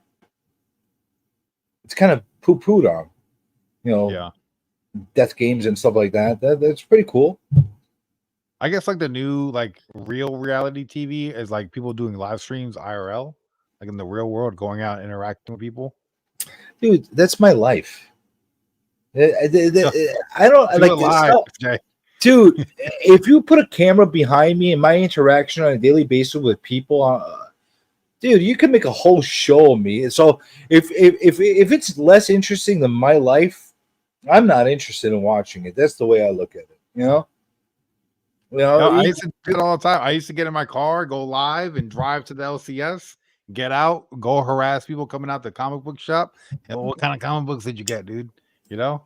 Well, do you remember my OG streams? Like a lot of them are canceled now. They're not even on here anymore. But I was driving around, commenting on people and talking about random shit as I'm driving, catching all kinds of crazy stuff as I was driving with the thing right on the dashboard. Before dashboard cams were existing, I glued my freaking cell phone on the thing and I just was going live before the StreamYards, before all that stuff. It was going straight off of YouTube live stream. Boom. No, I like that stuff. Like I like random stuff, unstaged stuff. Harass. Oh, well, yeah, okay. We'll call it harassing. Yeah. Commentating, we'll call it. I call it commentating. You could call Yeah, it I feel like harassing. I was harassing, but I feel like they kind of liked it, so it was justified. Yeah. Because they're like they're picking up their books and like they're not going to talk to anybody about them. So like they might as well talk to me about them for 20 minutes. I might Just sit actually down, do that let me know what you this got. year. This year at Comic Con, I've cut down a lot of Comic Cons this year, and the only one that I'm really on the forecast of going to this year, because I already have tickets, is New York Comic Con. Hey, it's the one to go to. It's right here anyway, and I think I'm gonna take that opportunity because I'm sick of buying comics and stuff like that at the Comic Con. It's not fun anymore to buy them there. They're all overpriced and whatever the case is. Yeah. I'm gonna go I'm gonna go on a hunt to see how much free crap I could get from morning to night. I'm just gonna be for anybody that's a giveaway troll and stuff like that. I'm gonna show them all the booths to go and get free crap from. That's the first stream I'm gonna do, and the other one I'm gonna go to random people and say, "Why the hell are you here?" And let's see what they have to say. And I'm gonna talk to cosplay people and say, "What the hell's wrong with you? Why are you dressed like this?" And let's see how their live reaction is gonna be. So if they beat me up on screen, there you go, it's live. It's live. We'll do it live. Doing it live. That's right, Bill O'Reilly. I love that clip. Yeah, well, you know who doesn't love that clip? Who? YouTube. Yeah. Do they not hate really? that clip? Yeah. Oh, Why? man. What? Bill? Why do they hate that clip? Why is it that they hate that clip? I can't do it. We'll do it live. Okay. We'll do it live. Fuck it. Do it live. I'll write it and we'll do it live. And thing sucks. 5, 4, 3. All right, we get it. The whole thing sucks. It sucks. Oh, that's just that's hilarious, dude. He's so angry all the time. Yeah. By the way, I want to thank everybody so far for rocking with us all this time. We got how many people right now? I'm going blind. That's one of the problems when you're Gen X or you need glasses half the time. I think I got 35 people. I don't know where the 35 people are coming from. That's what the StreamYard says. It could either be from the YouTube world or from the Twitch world. I don't know. One or the other. Here you go. That they're here, they're watching us, and we had a pretty strong crowd from the beginning. I guess people liked you. Yeah, I don't know why. Yeah, It's not only the minions. It's not only Jig's minions that like you. It seems like other people like you. And I'm actually hoping that a lot more people through this live stream and through replays of the stream actually experience who is Perry and got a little bit of a deep dive into how you're wired and that kind of thing. I'm hoping that's coming out to everybody as well. You know, we can sit in bullshit all the time, but at the same time, I want people to get a real feel of like who this content creator is all about. Sure. Are you a believer in collaborations? Do you think that's a good thing to do for your channels? Yeah, I mean, yeah, I think it could be good. I mean, it could also be like kind of productive. Like if you're just collaborating with someone who has the exact same audience, like you're like everyone in your chat is also in his chat. Like you're just like hanging out at that point, But like if you bring in someone from like let's say you're talking comic books, and then there's someone in like I don't know, like a vinyl community, and then you guys collaborate. Those are like two drastically different communities that might have some type of crossover there, so you could kind of get some type of benefit. I don't know. It's all hit or miss, See, somebody found you out for the first time. Oh, look at this guy. What up, Two Gun Pedro? Vote for Pedro. Yeah. Elections are coming. Yeah, but there's like not a one-trick pony. Like, I mean, there's things that's like for instance, when I was talking about working with TK, like he'll give out suggestions and I never shoot anything down because I don't know what's gonna work. Some videos I put out on YouTube, I'm like, this is not gonna do good. They freaking blow up like crazy. I'm like, what the hell? So it's kind of just like always throwing things at the wall and seeing what sticks. So, out of all the channels that you watch that you know of, that you appreciate, you admire, of the larger nature, the ones that have a larger following, which channel, which creator would you love to have like collaborate with, to have some kind of back and forth with? I don't even know, man. Like in the comic realm, or just like in general? Anything. It doesn't matter. Anything. Comics, sci-fi, sex toys. It doesn't matter. Whatever you like. Oh man, I don't know. Like, there's a lot of different channels that I really enjoy. I would say like the number one, for me at least, the number one YouTuber for the longest time was PewDiePie. Like, that's one dude that I was like watching his videos religiously for years. So like, yeah, it would be cool to just even like meet the guy, like he really took the whole YouTube thing to like the next level, man.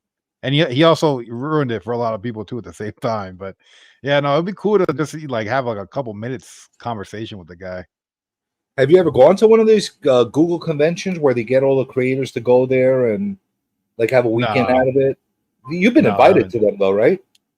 No, I mean I've gotten emails from stuff like that, but no, I haven't done anything with like things Well, like why that. wouldn't you do that? Like, in order to like network with some of these other bigger channels, like get to know them. You never know. Like, they might shout you out out of nowhere, just plain shout out because I met this guy. He's cool. Whatever the case is, that might get you a different following altogether. Why? I would think a channel like yours that would benefit, and it would be a cool experience as well to go and see what's going on over there. Yeah, no, I don't know. I never got the interest, I guess. Like I said, like I just take YouTube as like a hobby. It's like I just think it's fun to do. Like, I don't Yeah, try to but take it too that could be a serious. good part of the hobby, to go make a You weekend know? out of something and go hang out with a whole bunch of other Yeah, creators. You never know. yeah, You might find somebody that's a fan of yours or somebody that's doing something similar to yours. They might give you some input, some ideas. It might be cool.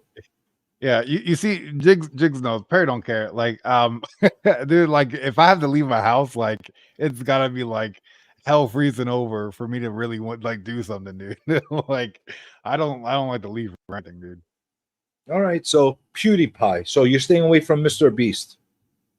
Yeah, no, miss. I never found the attraction to Mr. Beast. Like, I know, like I've seen him on a podcast before, and he went over YouTube stuff, and I thought that was super cool. But I never like enjoyed his videos. I just never liked them. So you think that if Mr. Beast, knowing with the controversies that he has behind him and the whole toxicity that's following him right now, Sure. whether Yeah. it's true or not true, doesn't matter. He's got that going on for him. He's got like a little bit of a stigma on him. Yeah. And he said, "Hey, Perry, I'd like to do something with you. Would you accept or not accept?" I mean, like, Doctor Disrespect got robbed.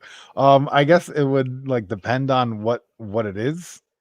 Like, because Well, I'm it's not Mr. saying that he's going to do naughty Like, things with you. I'm just talking about video. Yeah, I mean, I don't know. Like, if it was like I guess it would depend on what the content was. Yeah, because I don't really understand. I know there's a lot of things going on with Mr. Beast right now. I don't know exactly. I know he like tried torturing somebody in like a white room. But I mean, he paid him $10,000 a day, so I guess it's kind of like a little give and take there. Would you allow But yourself to get tortured for $10,000 a day? like, if you put me in a room with all the lights on, with the vending machine, I'll stay in there for like at least 5 days. I'll make $50K, and then I'm out. But that's about it. I'm not gonna stay in there for 30 days, dude. That's wild.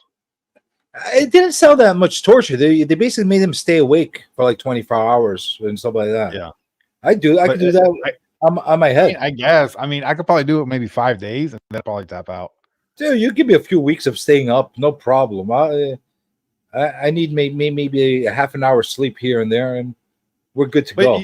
you see that's the distinct difference, and I guess you could see it in my personality too. Like, Mr. Beast is like over the top, exaggerant, like super thing, like a lot of big stuff going on, and PewDiePie is just in his room on a computer playing a game or talking about something and just like kind of relaxed, chilling. So I gravitate more towards that than the whole I just bought 1,000 Oreos and we're gonna shove it up some guy's ass. Like, I don't gravitate Whoa, towards that type of whoa!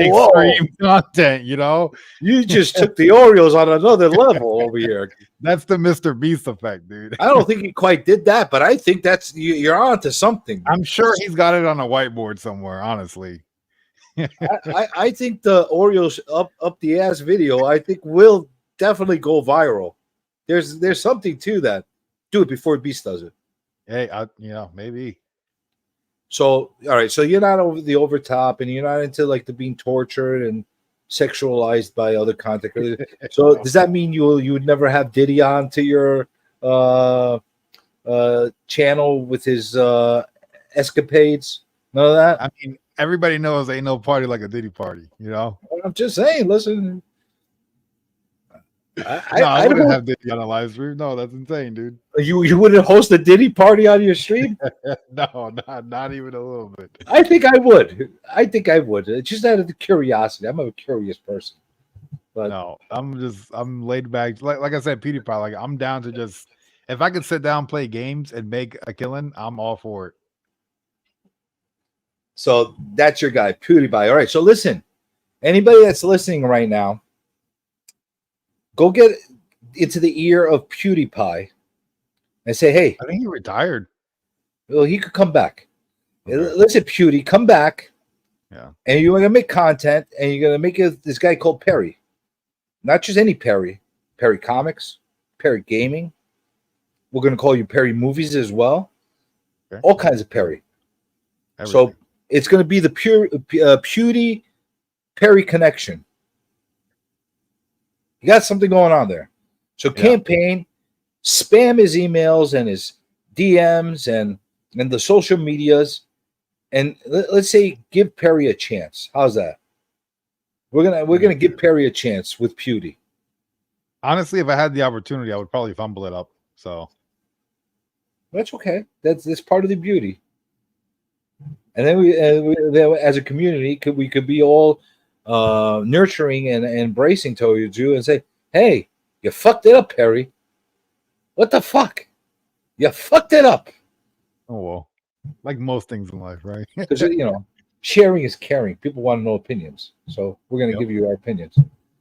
Do you see that a lot of people like to give you opinions that you never asked for?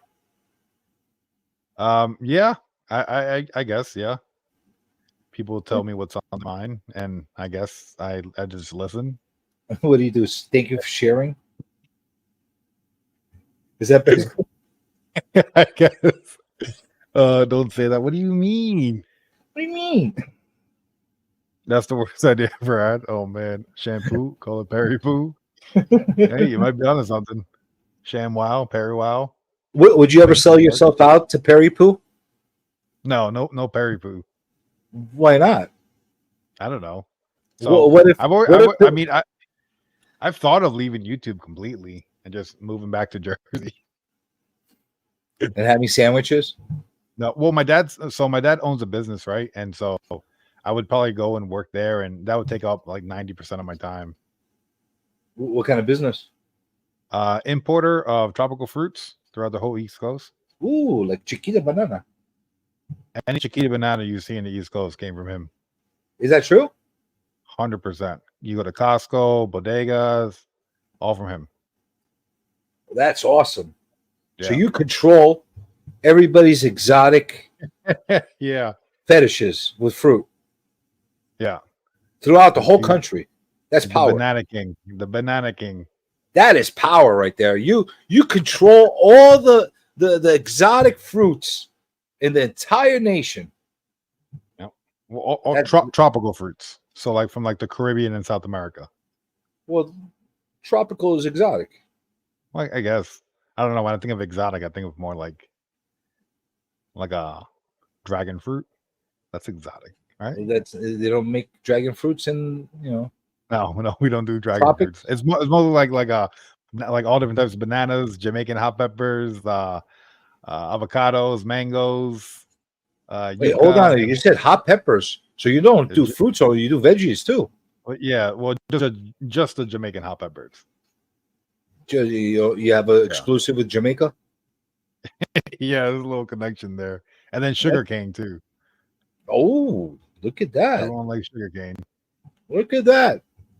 Listen, I wouldn't blame you for going to that empire Yeah. and saying, Yeah, "The no, hell with YouTube. Give me the fruit." Yep. That's real money, yeah, not digital money. Yeah. Show me the money. That's how it works. Yeah, it's a whole life-changing thing. So I don't know. I've been pondering it for years. And so it looks like I don't know. Well, you got siblings? Yeah, I got one brother and one stepbrother that work there. Well, they're gonna steal your fruit business if you don't go and get involved. Yeah. Yeah. They say, No, "Hey, Perry, you keep dilly-dallying on the freaking YouTube. We're gonna take all the fruit for ourselves. Yeah. We're gonna I'll shove take a bit. bananas in everybody's households." Yeah. I just know it's a super it's a daunting task to go and be a part of, working from 2 in the morning to 6, 7 at night. But I mean the pay is good, family business, so it's a thought. Well, especially if you scare away your siblings, say, "Hey, you don't need to be working here. Yeah. Perry's taking over." Oh no, dude, it's super it's very I don't want to say toxic, but yeah, you're working with brother. Whenever you're working with family, shit gets crazy. Dude, you don't have to tell me. I grew up in a family business. It did not end well. No, it's not fucking peaches and rainbows, dude. The most loving I ever got with my family is when I left the business. That's Yeah. when I loved my family the most. Before that, it was like we did not like each other at all. Yeah. I mean, right now, I'm on good terms with everyone. I'm as soon as I move up there, it's not going to be like that. It's feel like an all-out war. Oh, it's too many chefs in the kitchen. That's basically Yeah. what happens. Everybody's got an opinion. Everybody knows the best way to do things. Hey, it's one of those things. So you wouldn't bring your family into the YouTube business? Probably not. No, you wouldn't. Yeah. You wouldn't pimp out your kid on screen the way other people do and make gazillions off of the baby videos. No. Are you married or you just have a girl? I've had a girlfriend since we've been together since 2011, 2012. Okay, and you have a kid, right? Yeah, I have one son and one stepson. So you never thought of doing the let my wife show her boob halfway so people could watch all my videos content? No, I haven't thought about that. No, well, I know the internet can be a pretty wild place. So I don't want to I'll shelter the kids from that. There's a lot of money in babies eating boob milk from their mom in videos. I don't know why that's allowed. By the way, that's if I say fuck there's a too lot many of times in a crazy video, I get blocked. But some chick pulling on her boob and feeding her kid, purposely doing that. It's not like it just happens in a scene of a movie, or it just happens we're walking by and some kid is getting fed. No, we're gonna purposely zoom in onto the boob as the baby's eating her milk. That's basically what's gonna happen, and that's allowed by YouTube. Carlito sent me a video on YouTube of a girl shaving her downstairs area, just full on blast. It's wild. Well, yeah, there's a huge section of Brazilian waxing videos here on YouTube that are allowable. They're very allowable, but yet they're not allowed for me to play them on my screen to educate people with. I get blocked. How does this make any sense? It's a YouTube video that I'm showing during my stream to educate people with, because it has to be educational. And they decide to block me for putting that on there. How does that make any sense? Unbelievable. Ridiculous. It's an anti-journey bias. That's basically what it is. What the hell kind of content are you watching? Dude, you don't worry about what kind of content I watch. I watch the best. The creme de la creme. That's what I watch. His real name is Clarence. John's a lion, doesn't concern himself with opinions. Dark Artist keeps calling me. Ooh. Doomsday Clock. That's an interesting name. Dark art.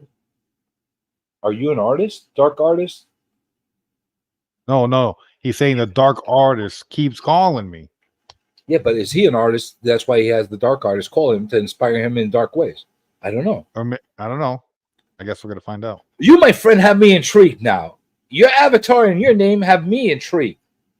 Was that the crow? Kingdom. I don't know, but he's It intrigued. might Or be she. the crow. I can't assume things. It could be a she or it could be he. Or they, them. Well, thank you, Entropy. Entropy loves to shame me on my videos. Does He's he? like, Does oh yeah, he leaves comments on my videos. He's like this. I don't know how the hell your videos get any people watching them, and I put quality on there. I'm like, what the fuck? Where did that come from? He's very angry towards me for some reason. He's like, how the hell people? You write the word cancel in your title and people watch it. Why do they watch me? I'm like, what the fuck? You get trolls like that on your streams or in the comments? What's the worst thing somebody said to you in a comment? I'm trying to think. I've had people come at my appearance. People come at my intellect. I had somebody tell me I don't even read comic books. Well, that's not real. Like that's like whatever. You know, that's okay. Well, it's annoying, dude. Like I'm making comic book videos and like you don't even read. No, I was watching a movie. I was watching a Marvel movie. And I'm like, I don't even know who this character is. They're like, you don't even read comic books. Why is your name Perry Comics? I'm like, listen, ass. There's a lot more than just Marvel and DC, dude. I like reading other things too. You know. I don't know everything about every Marvel character, whoever exists. But you have to. No. It's the a lot of YouTube Marvel- rule. A lot of the Marvel stuff is boring to me, man. Well, you're not a real fan of comics. I guess. You don't read everything that exists. I've been reading manga lately, so I guess I'm a manga fan Uh now. oh. You just really gonna rub it into the loyalists. Manga. Yeah. Doomsday Clock shouldn't be canon and Watchmen. Yeah.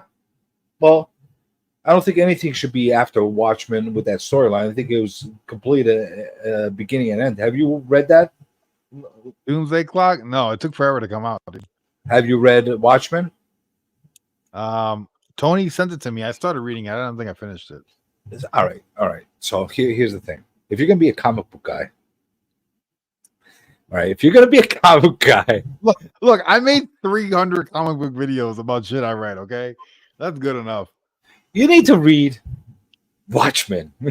Okay. I mean, yeah, do you though? you kind of do. Look, I'm still 31. I got like another 45 years to read it. Okay. There's no rush. Yeah, you're gonna have to read Watchmen. You're gonna have to read Dark Knight and The Dark Knight Returns by Frank Miller. Is this interview turning into a homework session? That's right. That's exactly what's going on. This always happens to me. Did you realize the name of this show? It's called Comic Journey Influences. I'm influencing you to what to read. That's how it works.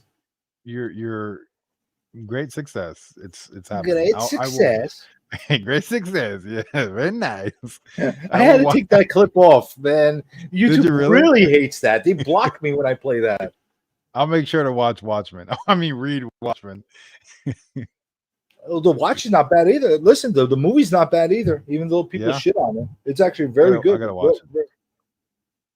He's a real YouTuber, though. Look at all those subs. So that's the worst thing that you got as far as commentary. People said that hey, you're not a real fan or you're not a real. Yeah, people saying collector. there's always a lot of questioning authenticity, which I think is just ridiculous. Like people are like, you haven't watched the Marvel movies, you're lying. It's like, yeah, I spent the last 3 years pretending not to watch the Marvel movies to wait to a certain point to start doing reaction videos. Like, what the hell, dude? Like, no, dude, it's crazy. Like, I don't understand why people don't believe me. And it was a very frustrating thing. And then people coming out my looks too, for some reason. Like they would just always make fun of like a certain shirt I was wearing or faces, but nothing too crazy that I could think of. Why do you think you get that from the keyboard warriors? Why do you think you get that kind of commentary from people? I don't know. I don't know. What, Like, I what do you think never. drives them to like just go there and just insult you? Just not even funny insult, just to try to be mean or something like that. No, I feel like maybe people are just unhappy with themselves and just like project outwards. Do you think I they would don't ever try to. say that to you in your face in reality, or say that like Maybe to another person? maybe some people. I've met some people like that that are like mean in real life. But yeah, no, most people are super nice. I don't know. I think the keyboard warriors are just people that are just unhappy with their lives, so they try to like tear down other people. I guess. I don't know why else you would do. I don't waste my time doing that, so I don't know why people would even spend the energy to do that. Because they have nothing better to do. Yeah, I guess. Or some of the self-righteous people too. They have the uh, inherent need to tell you how wrong you are about everything and tell you how right they are. Right? Yeah, I had one guy who was super mean to me, and I responded to him like in a really nice way. I was like, "I bet you're just messing around, blah blah blah," and then I explained to him like because he seemed confused, and then he responded like, "Why are you being nice to me? Like what, dude? Like, are you expecting me to attack you? Like, no, dude. Like, Uh, that's a good reaction, actually. no, like, why am I gonna get mad, dude? Like, I could care less, dude. Like it's just a random comment from a random person. Yeah, that's like my "I love you" campaign. At one point, I just could start randomly telling people "I love you," and it made people feel so awkward and so weird when I would tell them just randomly, "Hey, Perry, I love you." And Still really awkward. it just made Yeah. people like, and I just pause and they'll continue. Just Carlito, I love you. You gotta put your finger in your belly button when you say it. Yeah, right. That's what really turns it up a bit. But I got some of the best reactions, genuine, real time reactions out of people, just like because they didn't know what to say. It was so weird.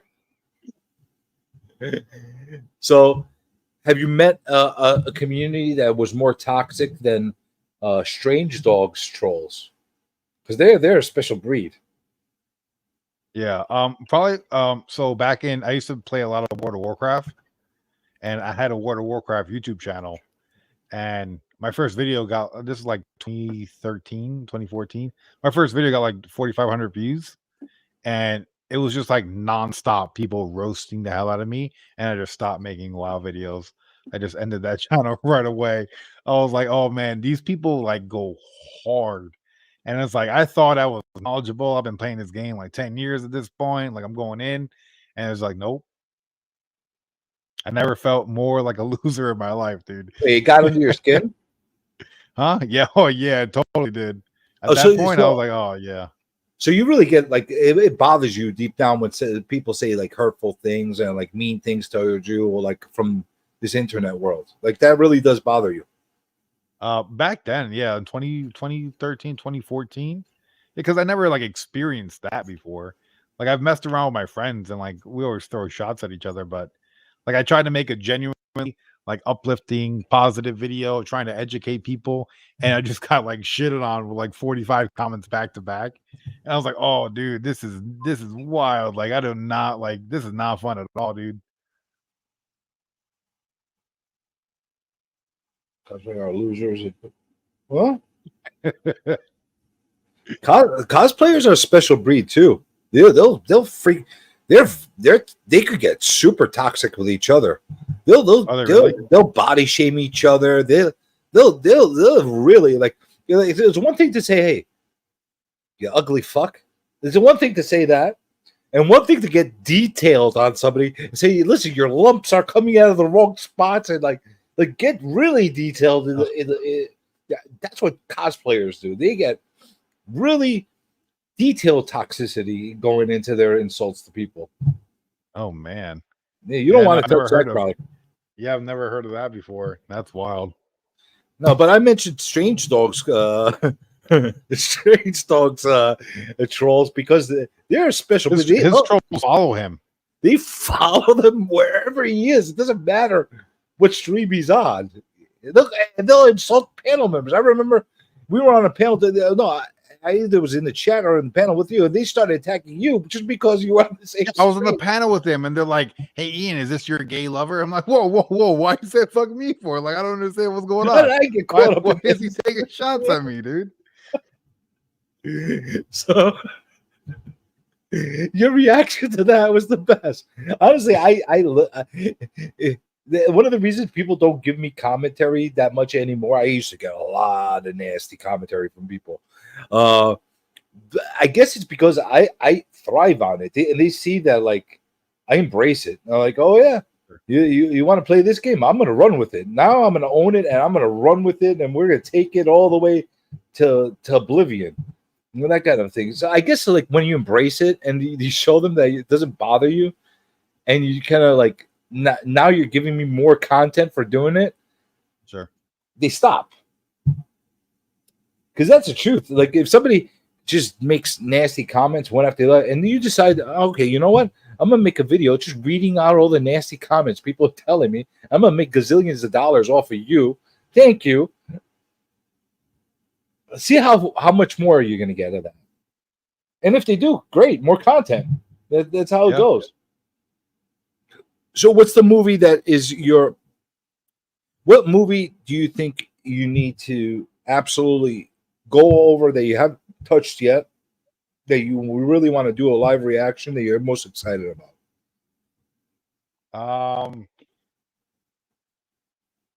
I don't know. I know there's a bunch of movies on the list. Like I got to do the Deadpool movies.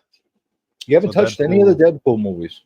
No, I was gonna wait for the third one to announce when it's gonna come out, so that way I could do the first two, and then when the third one drops, I'll jump Wait, on hold that on. right You away. haven't even watched the first two? I think I've seen maybe the first one. I remember the Juggernaut was in one of them. I don't know. That's number two. It's been years. Yeah. Okay. The second one. So. Oh, I'm wow. So, like, how do you do a reaction movie that you did watch a while ago? What do you call it? Like a re-reaction? How does that work? Yeah. So, like, I did. So Spider-Man. What's the one where he goes to Europe? No Way Home. Mysterio. Yeah. Far from home.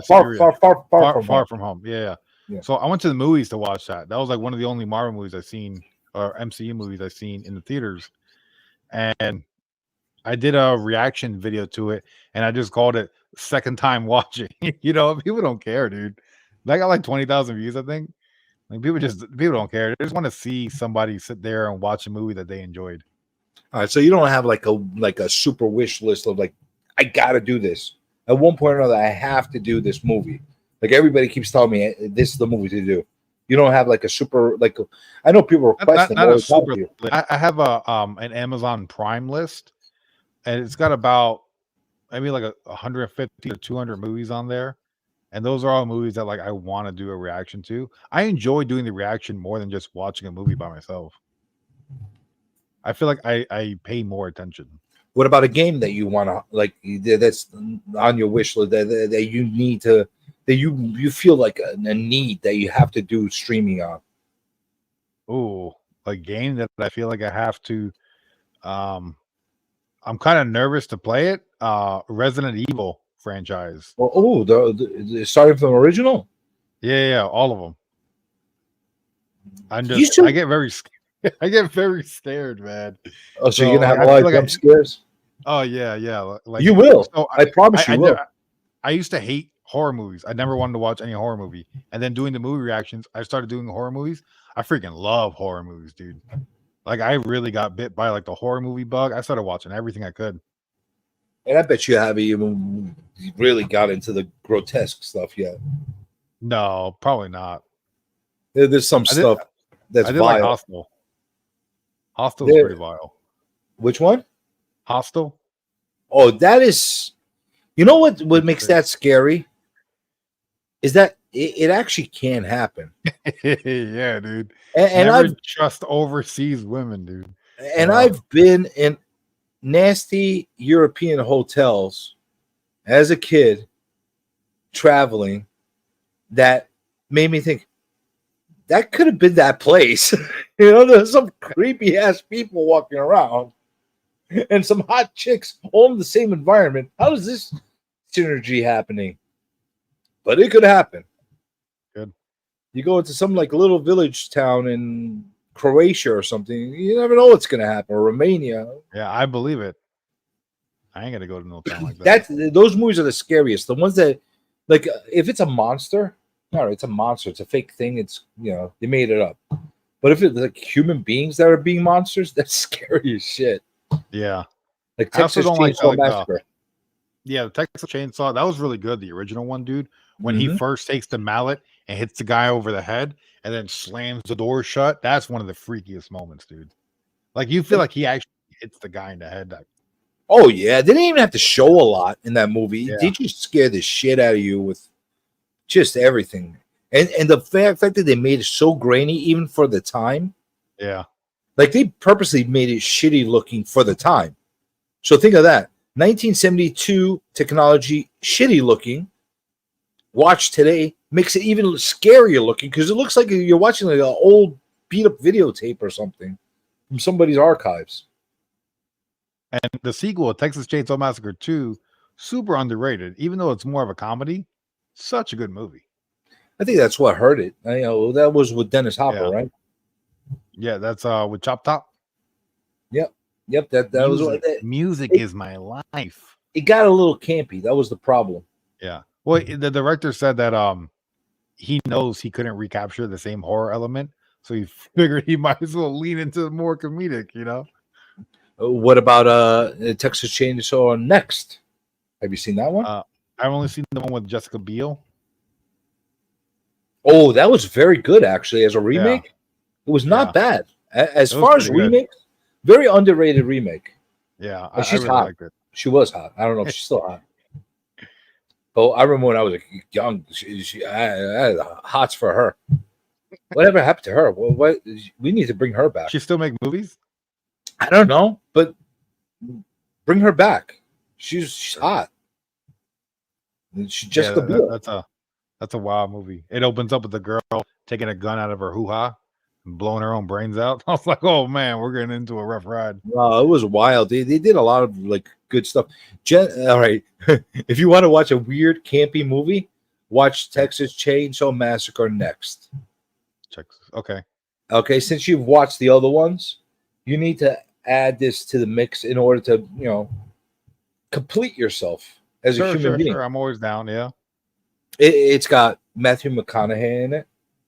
Hey, all right. All right. You got Renee Zellweger in it. And you got a whole bunch of weirdos running around in it. You got to watch it. Trust me. Man. It is Have you ever seen Sleepaway Camp? absolutely. Classic. Absolutely. Love Sleepaway Camp. I've seen all four. Oh, have you really? I've only seen Oh. the first one. Oh, yes. And they don't get any better. I assure you, they do not get any better.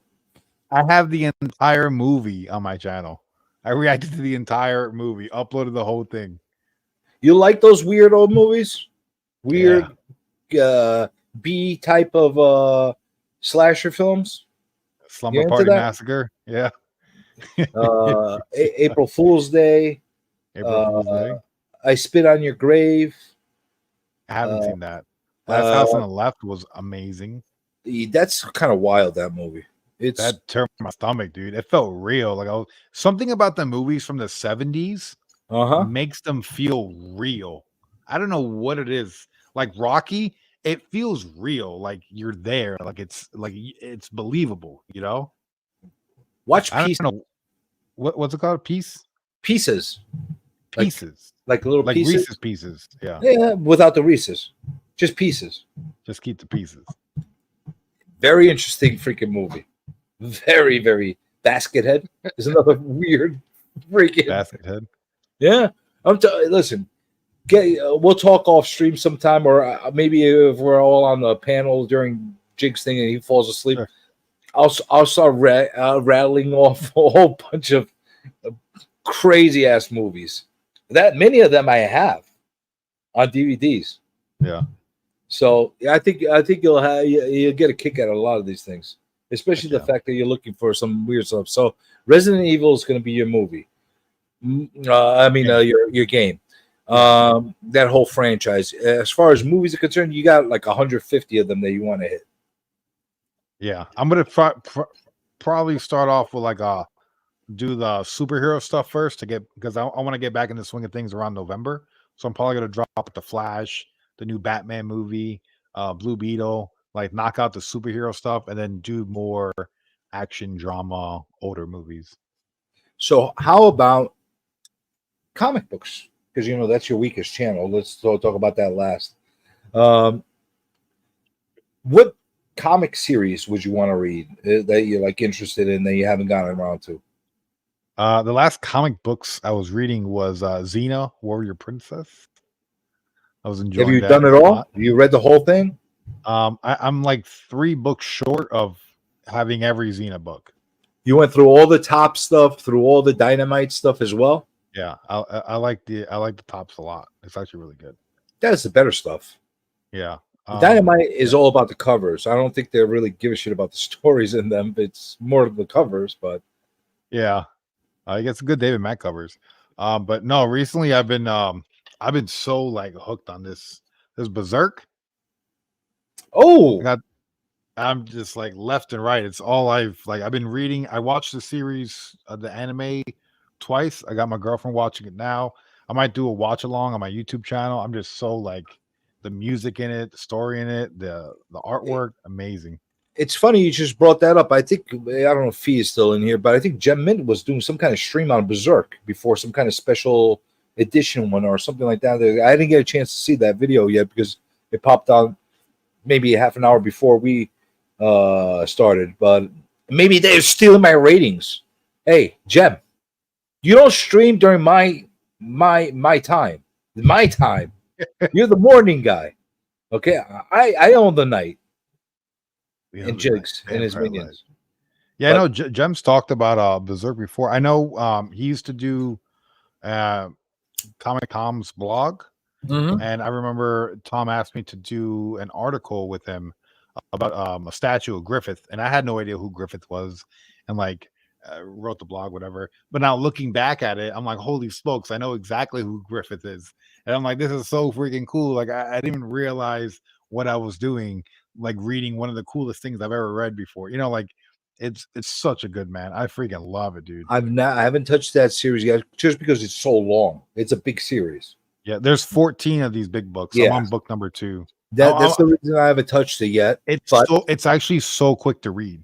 Like you could probably read it in like an hour or two. You know, and I'm trying to take my time. I'm trying to take my time with it, enjoy each page. The artwork is phenomenal. So I'm not trying to power through it because I want to, there's only one time you get to read something for the first time, because it's basically good. That's basically what it is. And yeah, anybody I talk to as far as manga is concerned, that's probably one of the first series they bring up to me. You need to read Berserk. Oh, good. And I watched the 97 anime, and so I watched that, so I kind of knew more or less the story. And then when I got to the first book, awesome, loved it. We got a little bit more story. The second book, like the first chapter in, dude, my stomach starting to turn because there's like this whole new layer to the story that they didn't show in the show. And I'm like, holy smokes, like this is insane, pretty disturbing and sick. And I can't stop turning the pages, man. And it's like I haven't read a comic book that made me feel like this in such a long time, Hey, listen. If that's what it makes you feel, then it's something that everybody got to get their hands on. If that's the case, the only problem is I don't think they sell them in cheap versions, like the cheap, crappy trade paperbacks. Yeah, I think you could buy the smaller ones. Do they have them like that? Yeah, they have the smaller ones, but these are made by Dark Horse. No, So I I prefer those versions. I don't like the omnibus version because like when I read a trade paperback, it's a collected version. I just want the cheapo, shitty version because I bend it, I read it, I'm saying I actually read it and go through it. And then I almost look at it as a disposable read. You know what I'm saying? Sure. And like when you have a nice, well-bound thing, you got to be careful with it. I don't enjoy reading it as much. Like I could take a shitty cover one and sit in bed with it, and like if I fall asleep and it creases on it, I won't cry. Well, these are actually I'm buying these on Amazon, and they came down in price. I think I paid for volume 1 like $25. Volume 2 I paid 30. Oh, that's I'm not like, all right. horrible. No, it's pretty good, and it looks Oh. nice. It's leather bound. It's got the bookmark in it. The Well, that's pages way are nice cheaper than I looking. thought. Yeah. Well, they used to be like $50. Yeah, that makes But me now a little come more on. comfortable about fucking it up while I'm reading it. If it's only Yeah. $25, then it makes me a little more comfortable. Maybe I'll go that route. If they're that cheap, maybe I'll start buying those up. You let me know. You review it after you're done, Yeah, and then I you will, tell us. yeah. When I get to book 14 and finish it, I'll do a whole review. Yeah, First time reading Berserk. Yeah.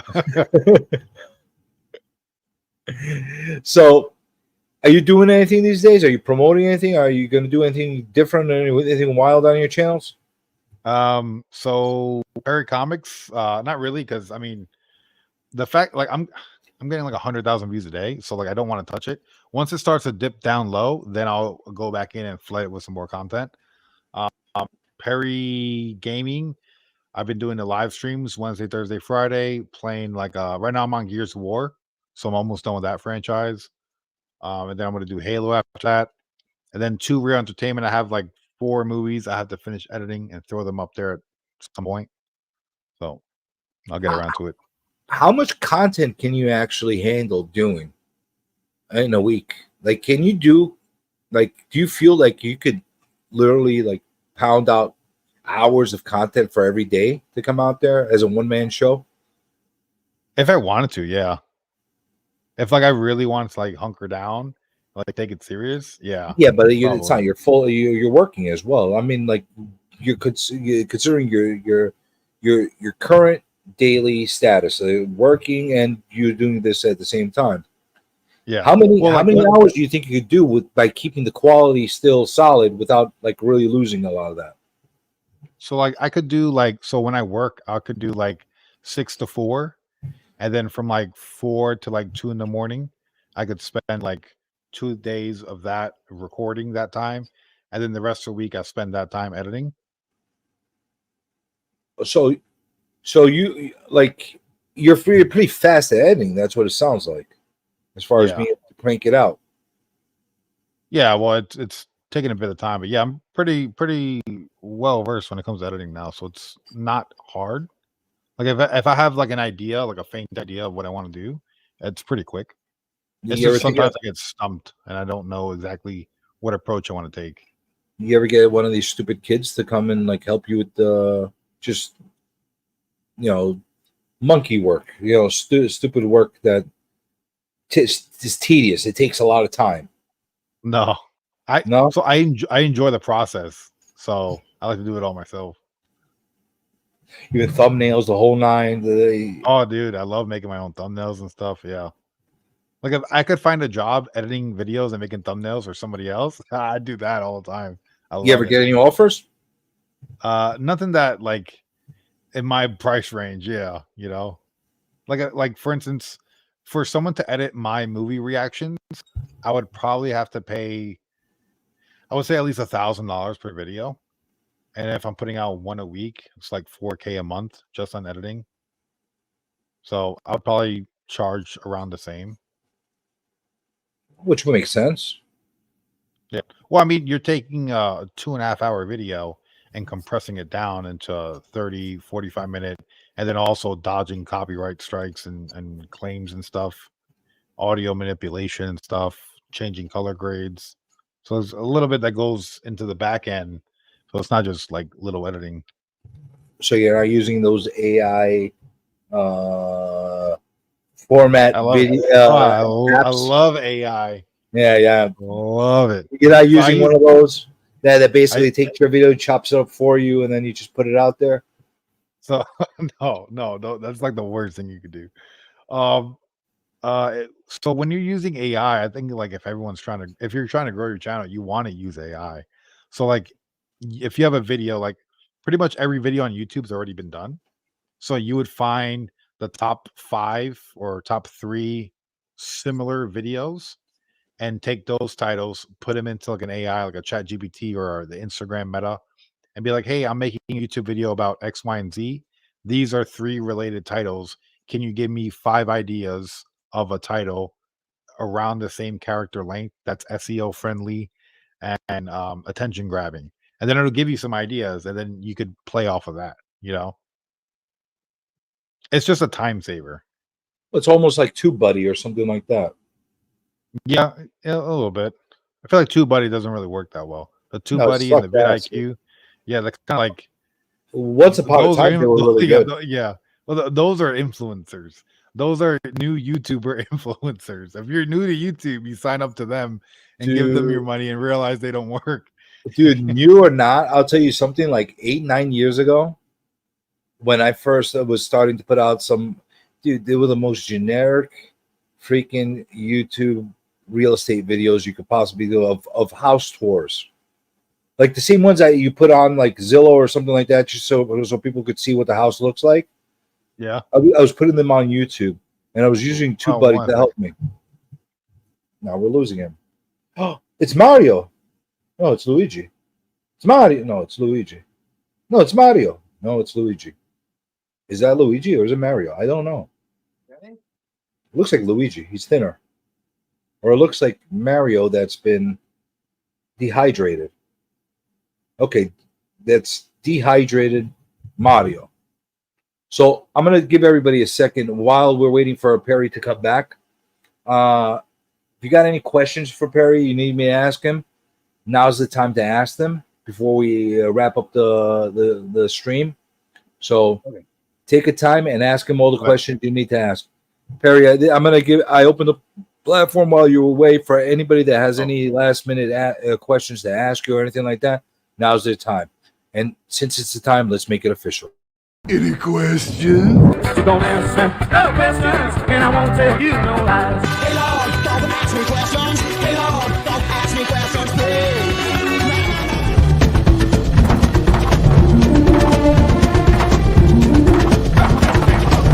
What do you want? What do you want from us? To ask you this much is just a matter of trust, not an affront. What do you want? What do you want? My bad. I thought I heard like water leaking, and I freaked out because this happened before, but it was just my girlfriend cleaning the bathtub. No. It happens. Yeah. Could be That's the somebody worst. You peeing. got like a broken pipe. Don't. Yeah. That's the only thing I don't miss about having a house. Yeah. The only thing. Everything else I like, but the maintenance of it is such a pain in the ass.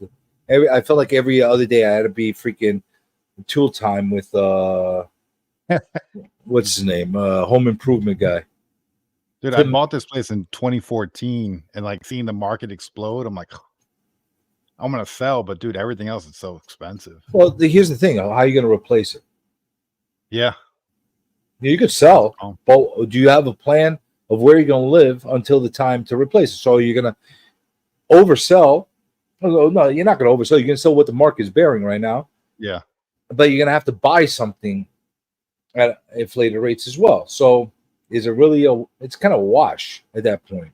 Yeah, unless you have the only time I think is a great idea for people that are selling the house that they live in is if they have another house that they're going to move into temporarily until they find another place and take their time to get a good deal on it, or if they decide, hey, I'm going to move in. I don't know. My mother has a house, or my father has a house, or I have an empty apartment that I own that I'm going to live in there until the market drops. And then I'm going to buy it. That's the only time the swap makes sense for me, because everything's cyclical. It's going to go up and down. Sure. Yeah. But to buy and sell at the same time, unless you have a specific reason to do that, don't do that. You're going to lose money at the end of the day. That's how it works. Probably. That's the real estate advice I'm going to tell. So now, while we're waiting for any questions to pop in, I'm going to check our poll. Oh yeah, how'd the poll turn out? Okay, 58 votes. Yeah, that's pretty good. That's pretty solid. Look at this! Wow, Ooh. I am shocked that how little love Comic Pop has received. I voted for Comic Pop. That's a shame. What a shame. Why are people not voting for Comic Pop? I love that channel. I love those guys. Automatic Comics is last, so I guess people don't want Golden Age spec and all kinds of stuff going on. And what else? Hey, Jitterbug, close second. Jitterbug is 34th. He's really, really tight with Comic Explained. Wow. Like, wow. You gotta send the Insomniacs to go attack Comics Explained. So listen to this. Yeah, well, we're gonna get that in a second. This is wild. The highest sub channel and the lowest sub channel that I have on this list are that close. That's pretty wild. Pretty wild. That shows a lot of love for Jerry. So we got to get Jerry on here sooner than later. We're gonna make sure we get that done. And I think I could get Jerry. I could twist his arm, but bombard him. By the way, if you're watching this or on the replay, and tell him, hey, Jerry, you need to go and get influenced. Why? Because that's how it works. You're gonna get influenced. Because. And then, but more importantly, I'll twist Jerry's arm. We'll get him on here. But Comic Explain, I need all the might of Insomniac Nation. I need all the minions. Jigs, you listening? I need all of your minions to go and harass.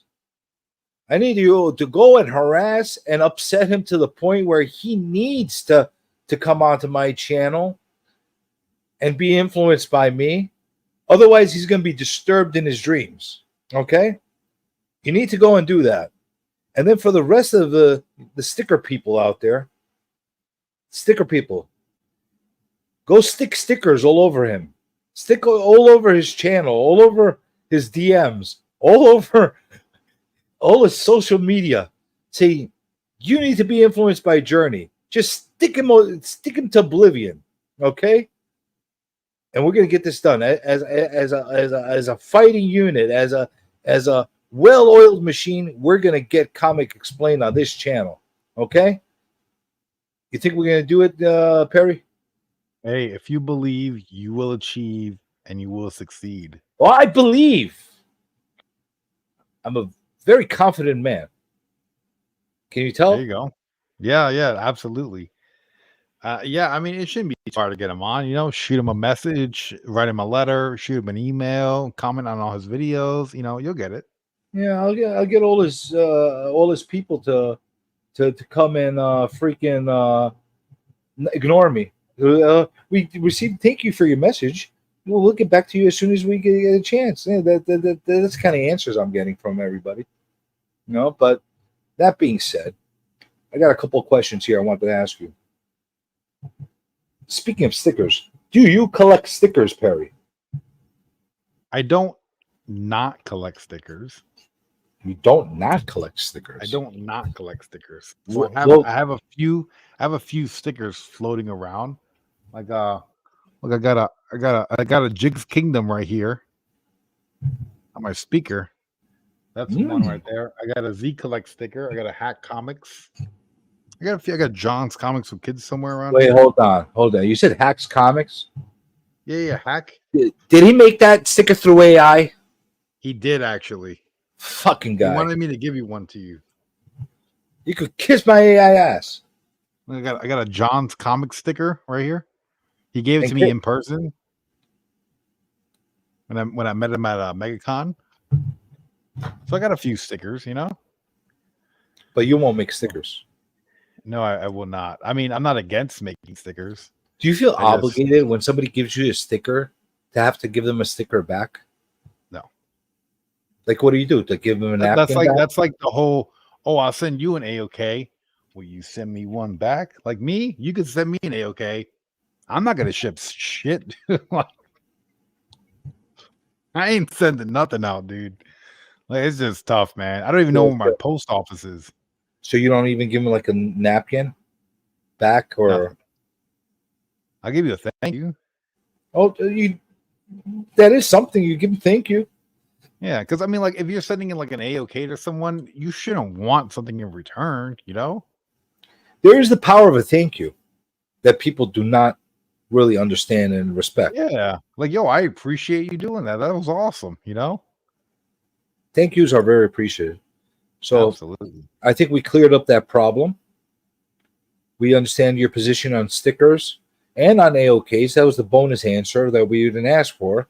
So Perry will take all your crap, whether it's stickers, whether it's AOKs, whether it's not appropriate content, whatever you want to send him, he'll take it and he'll enjoy it and he'll say thank you. But you don't expect anything back. But a And I thank won't you. sell it. I know a lot of people get AOKs and then they sell it.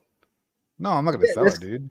You know what's worse? When they actually get a AOK and then tell you that they're going to sell it or like publicly sell it. They put it in their auction. Like it's kind of like Bush League, kind of like crude kind of character people that do that. Yeah, I'm not into that. If You know, you get, I'm not gonna sell it. You know, you get an AOK. Listen, even if it's not your thing, and even if you down the road you end up selling it or whatever, doing with it, you don't need to make a public freaking thing about it. You know, the guy that sent it to you or the girl that sent it to you did it because you mattered enough to them to send you something. It's like regifting something to the same person that gave it to you. You ever do that? No, I don't think so. Yeah, my ex-wife used to do that all the time. She used to regift. She hated like stuff, and she tried to regift it, and then she got caught a couple times trying to regift the same stuff that was given. She lost track of who gave her what, and she tried to regift the same shit that she got to the same people. Yeah, that's a slippery slope there. Yeah, it's not being organized. Yeah. So we got another question: Friends or Seinfeld? Seinfeld. All day. I never understood the appeal of Friends. You don't like Friends? I've seen maybe like one episode, maybe two, and I just didn't get it. Wait, hold on. You tell me you don't have a high appreciation for Friends? No, not at all. Where the hell is my Friends game? Where's my Friends game? I'm gonna pull out my Do people actually watch Friends like that? Oh, Friends was great, especially if you're from New York and you wanted to see fake New York. That was great because it was New Jersey, so like Sopranos, you know. Yeah, that's Jersey, but Friends was kind of like Hollywood, New York. You know what Hollywood, New York is? It's New York-ish. Like Bushwick. No. Bushwick is one of the few places. Like one of the few places in New York that I know. Really? You don't know any? You haven't really gone through New York much? I've been to New York, like out to dinner and to Broadway and stuff, but not really out there. You went to Broadway? Which show? Yeah, Lion King. Ooh, The Lion King. It was really good. How long ago did you see that? Probably like 2008, mid 2000s. Oh, you went peak Lion King freak Yeah, out. it was packed. Yeah, it was hard to get tickets and everything. Yeah, that was the peak. That's when Wicked was dying out and Lion King took over. It was an awesome show. No, I never seen Wizard of Oz. Are you kidding me right now? How do you do a review channel and not even see the Wizard of Oz? I'll watch it soon. You know, I just watched a video. If you put on the Wizard of Oz and you mute it and you put on a Pink Floyd album, the album syncs with the movie perfectly. Isn't that wild? Why don't you try that experiment on your channel? I'll try it. I seen it on TikTok. I might try it. And get it completely demonetized. That'll do it. Yeah, I don't mind getting demonetized as long as they don't take it down. Like they could take the ad money. That's fine. I want to keep the video up, you know? Carlito, what do you mean who's Pop Comics? Dude, go look up Pop Comics, and they have a secondary channel called Pop Comic Returns.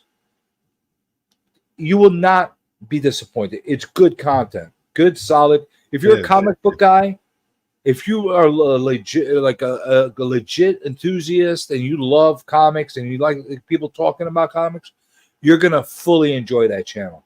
Yeah. Trust me. Pop Comics is pretty cool.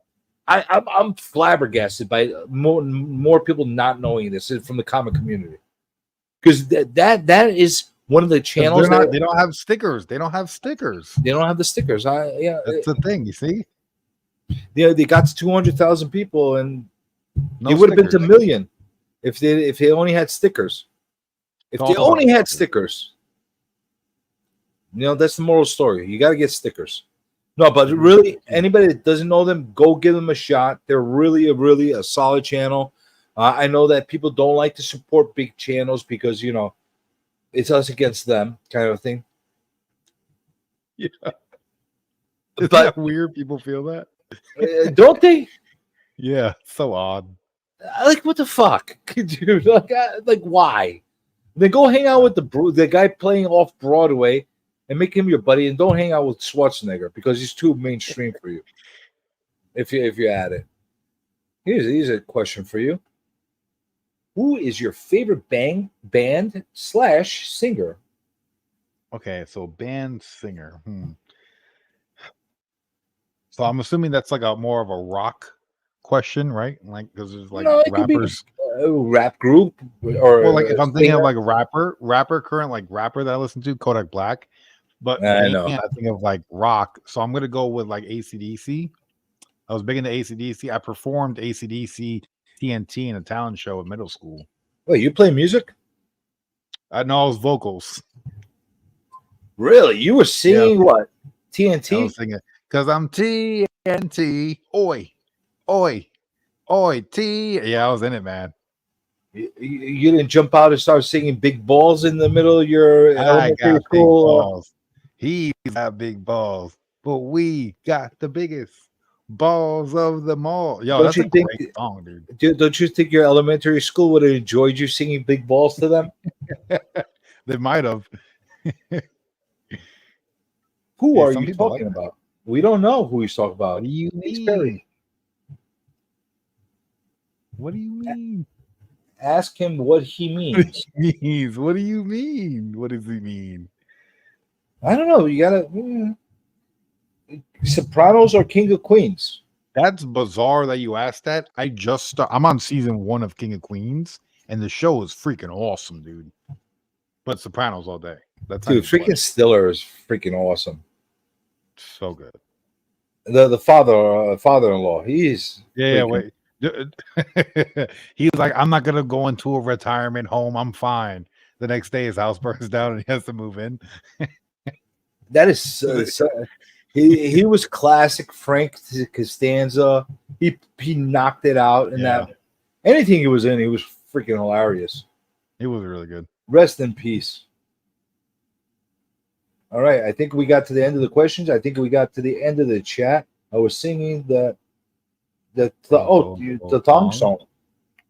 That's You know the pretty nice. ketchup song? You know the ketchup song? Oh yeah, I know that song. I said, hey, underrated. Yeah, I know the ketchup. How could you not listen? If you've been down to the Caribbean on an island where they play outdated stuff at their like resorts and stuff like that, you've heard of the ketchup song and the Macarena.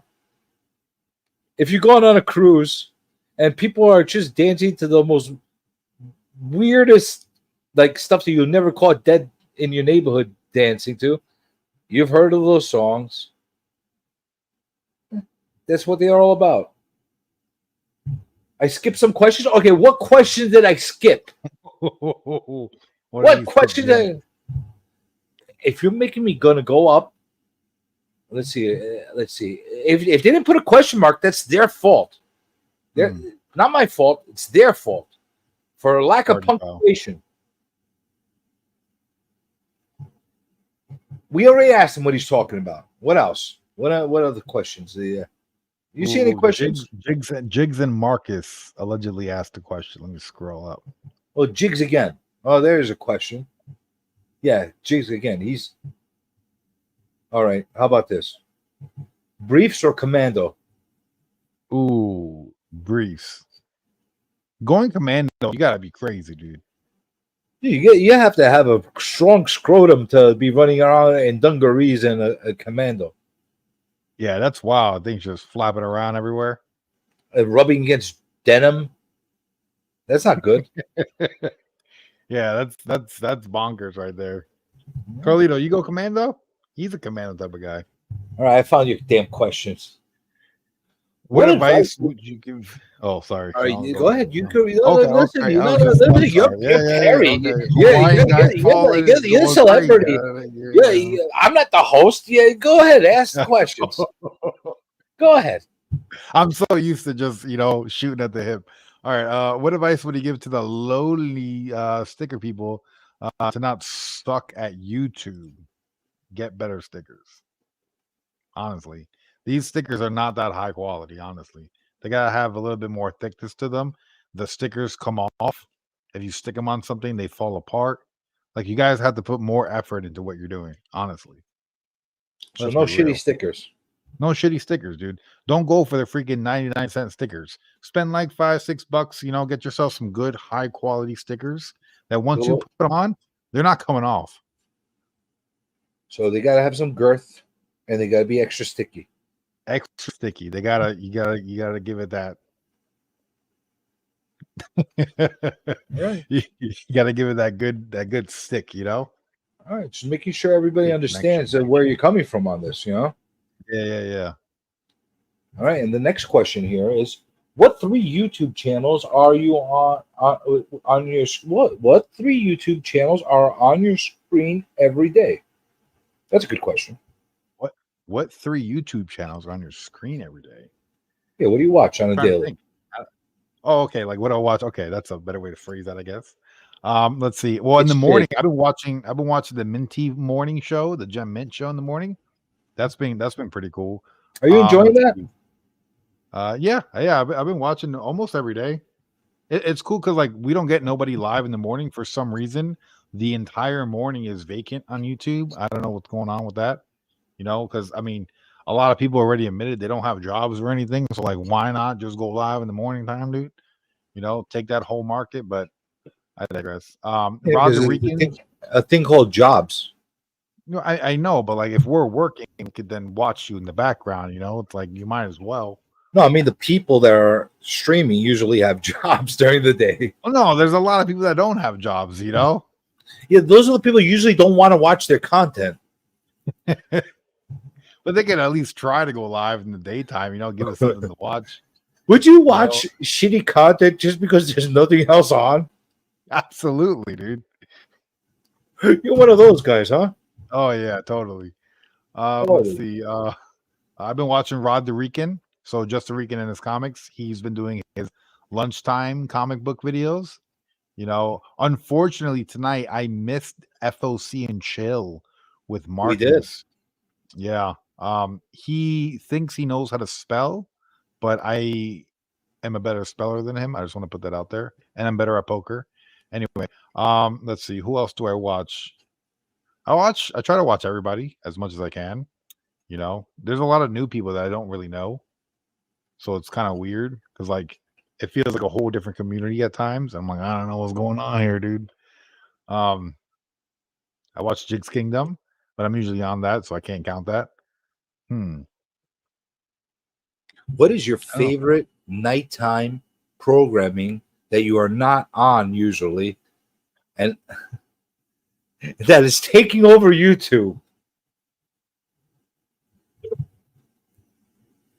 I gotta say it's the Comic Journey channel. Oh, yeah, sounds they do this interesting. Insomniac show. Tell us more. They go on. There's all different people from all walks of life. They're all different individuals. Some people have marshmallow heads. Oh, we got the marshmallow heads. Yeah, we got the angry straight white male. Yes, we do.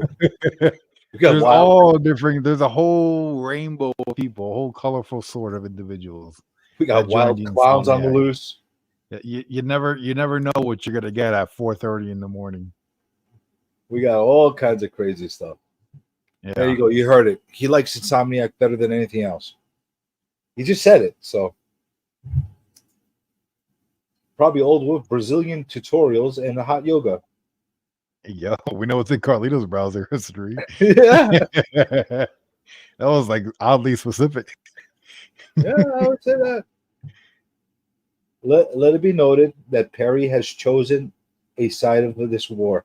What do you mean? Are you on anti or pro sticker people?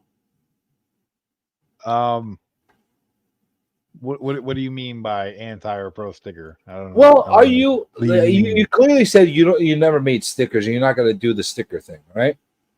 Yeah. Like, do you feel that it's like what's the point of having stickers? I don't know. Some Sorry, people like Jigs. stickers. I know you make stickers and you love them, but You know, what's some the people like point? stamps. I don't know. It's like a way of like. Yeah, but you know what? I don't make a stamp of myself and give it to everybody. I don't know. It's like a gimmick almost. You know, like a hey, look at me. It's branding you know? of something that's what the fuck? Like I've seen Yeah, people with like 10 viewers on their channel that make stickers of themselves. Like, dude, who are you giving these stickers to? Why? Why do people want your face on a sticker? People like stickers. Well, a lot of the people in the comic book community are old, right? So like So they don't forget?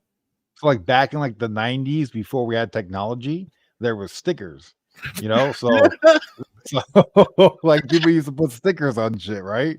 So now they're like, hey, you know what's cool, guys? Stickers. You know, because that was cool back 35 years ago. So they're bringing the stickers back. It's like a Bringing whole stickers. new wave. You Please know? don't. You know, like the WhatsApp. See, it's not the stickers I have the fucking problem with. It's the fact that everybody needs to put their freaking face on the stickers. Like the fuck? Well, some people don't. I mean, look at John. He's just got his logo right there. You Oh, know? he put his name on it. He's branding it with his name. Yeah. Just So put now on I the know, app. yo, who gave this to me? John's John. Comics with Kids. I know exactly who gave me the sticker. Like, if I were ever to make stickers, I would like make cool artwork and put it on the stickers, and you get a cool like something cool that's on there. No, Not, if you ever do a sticker, it has to be the look at me. dude, I will never make these stickers. What do you mean? Never. You will never see stickers of me floating around. I think you're missing out on a market that you could capitalize on by flooding it with this face. It'll Dude, be everywhere. It'll be on well, bus stops. Will I be, make any on money off of poles. these stickers that I sell? It's I'm going to give them possible. out. I'm going to give It's them out. possible. Why? Why am I going to take the expense to go make? I'm not going to make some cheapy ass sticker like you just said on toilet paper that unsticks. I'm going to make a good quality sticker. So because that's my brand, I got to worry about my stickable brand. So if my sticker is going to be good and it's going to be high production rate, it's going to cost a lot. I'm not going to go freaking spend $4 or $5 here having my sticker. Why? Because I have a freaking eagle, so you can look at my blue face. No way, man. Maybe You could artwork. sell them. You could sell them. You could be like, hey, I got you want the face, the sticker face, $25. Boom. $25 a sticker. Hey, maybe Boom. I could do it like the exclusive comics, and I could make Yeah. the Make green variants, variant, different colors. the red variant. I think you're onto something, honestly. Yeah. You know what? That's it. I'm doing variants of my stickers, There you go. and I'm going to sell them at 10 multiples of the original sticker rate because they're They'll exclusive. sell out. They'll sell out too. Only 200,000 print run. You're going to love Do them. 25 of each color at $19.99. That's a steal of a deal. Get it while it's hot. You know what? I guarantee you, if I did something along those lines, I'd find enough maniacs to sell me out. Yeah, boom. We're in business now. You know? You have no idea the power of the manic minds of this community. They're bonkers. They'll buy weird shit like that. I think you guys are missing the entire opportunity here. We got stickerpeople.com where you could have all different types of stickers, all shapes and sizes.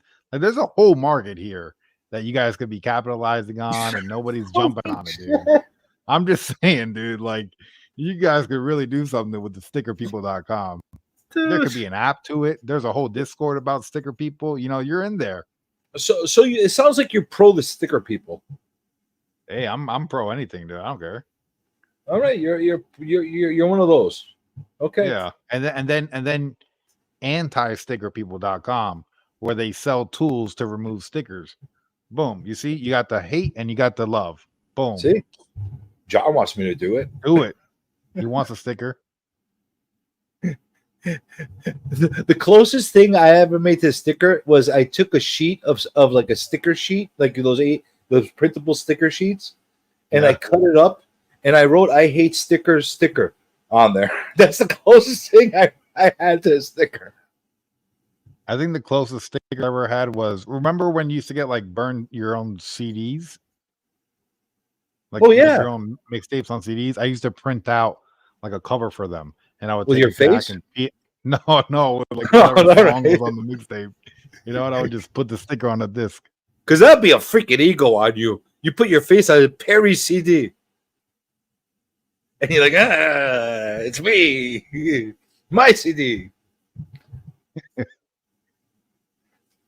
I'll tell you what, for an extra $200, I'll sign them. That's how it'll work. Look, the next 5 to 10 years, CGC might be grading stickers, and you guys are missing out on this awesome time to get in early. It could happen. Hey, stickers. Now we'll continue that conversation for another night.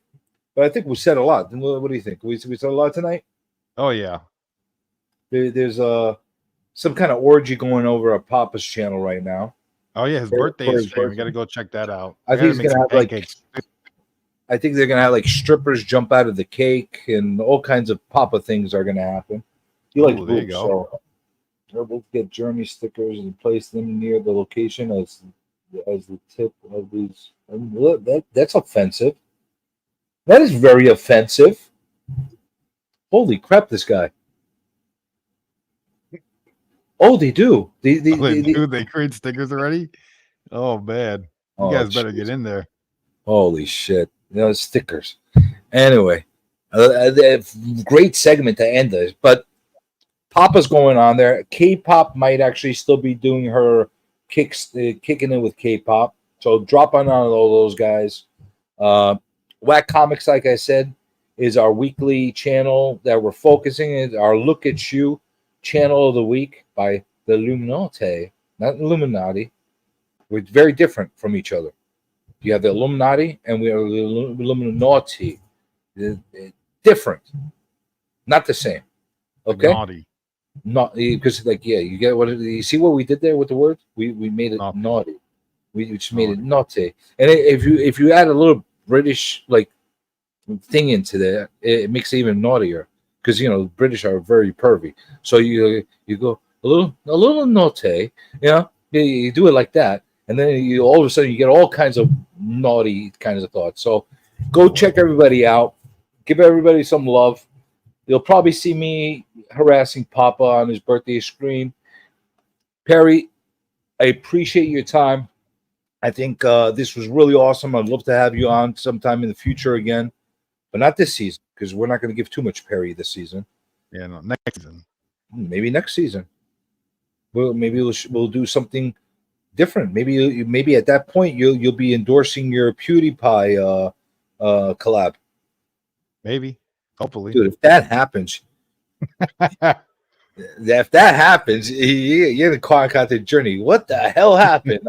It's me and PewDiePie. He came out of retirement. But. That being said, appreciate everybody. Have a great night. Yes, look at this. He's been lurking. Are you streaming right now, Papa? What's up, Papa? I hope you're streaming. I just told everybody to go over there and to K-pop and then go to you and then whoever's still streaming at the time. You better be streaming because they're going to be looking for you. And then they're going to say, I guess he's not streaming, so I'm going to go to sleep. Maybe that's what's happening. I don't know. But regardless, good night. God bless. I'm going to do the old Def Jam thing. Good night. God bless. For anybody that know, that's a deep cut. Good night, God bless, and thank you. Tomorrow, tune in for Journo. That's going to be an Ooh. interesting one. Yeah, Journo's Comics is going to be on tomorrow. So you're getting a double header from me this week. Back to back. That's right. We're doing back to back to back. So good night. Thank you. End stream.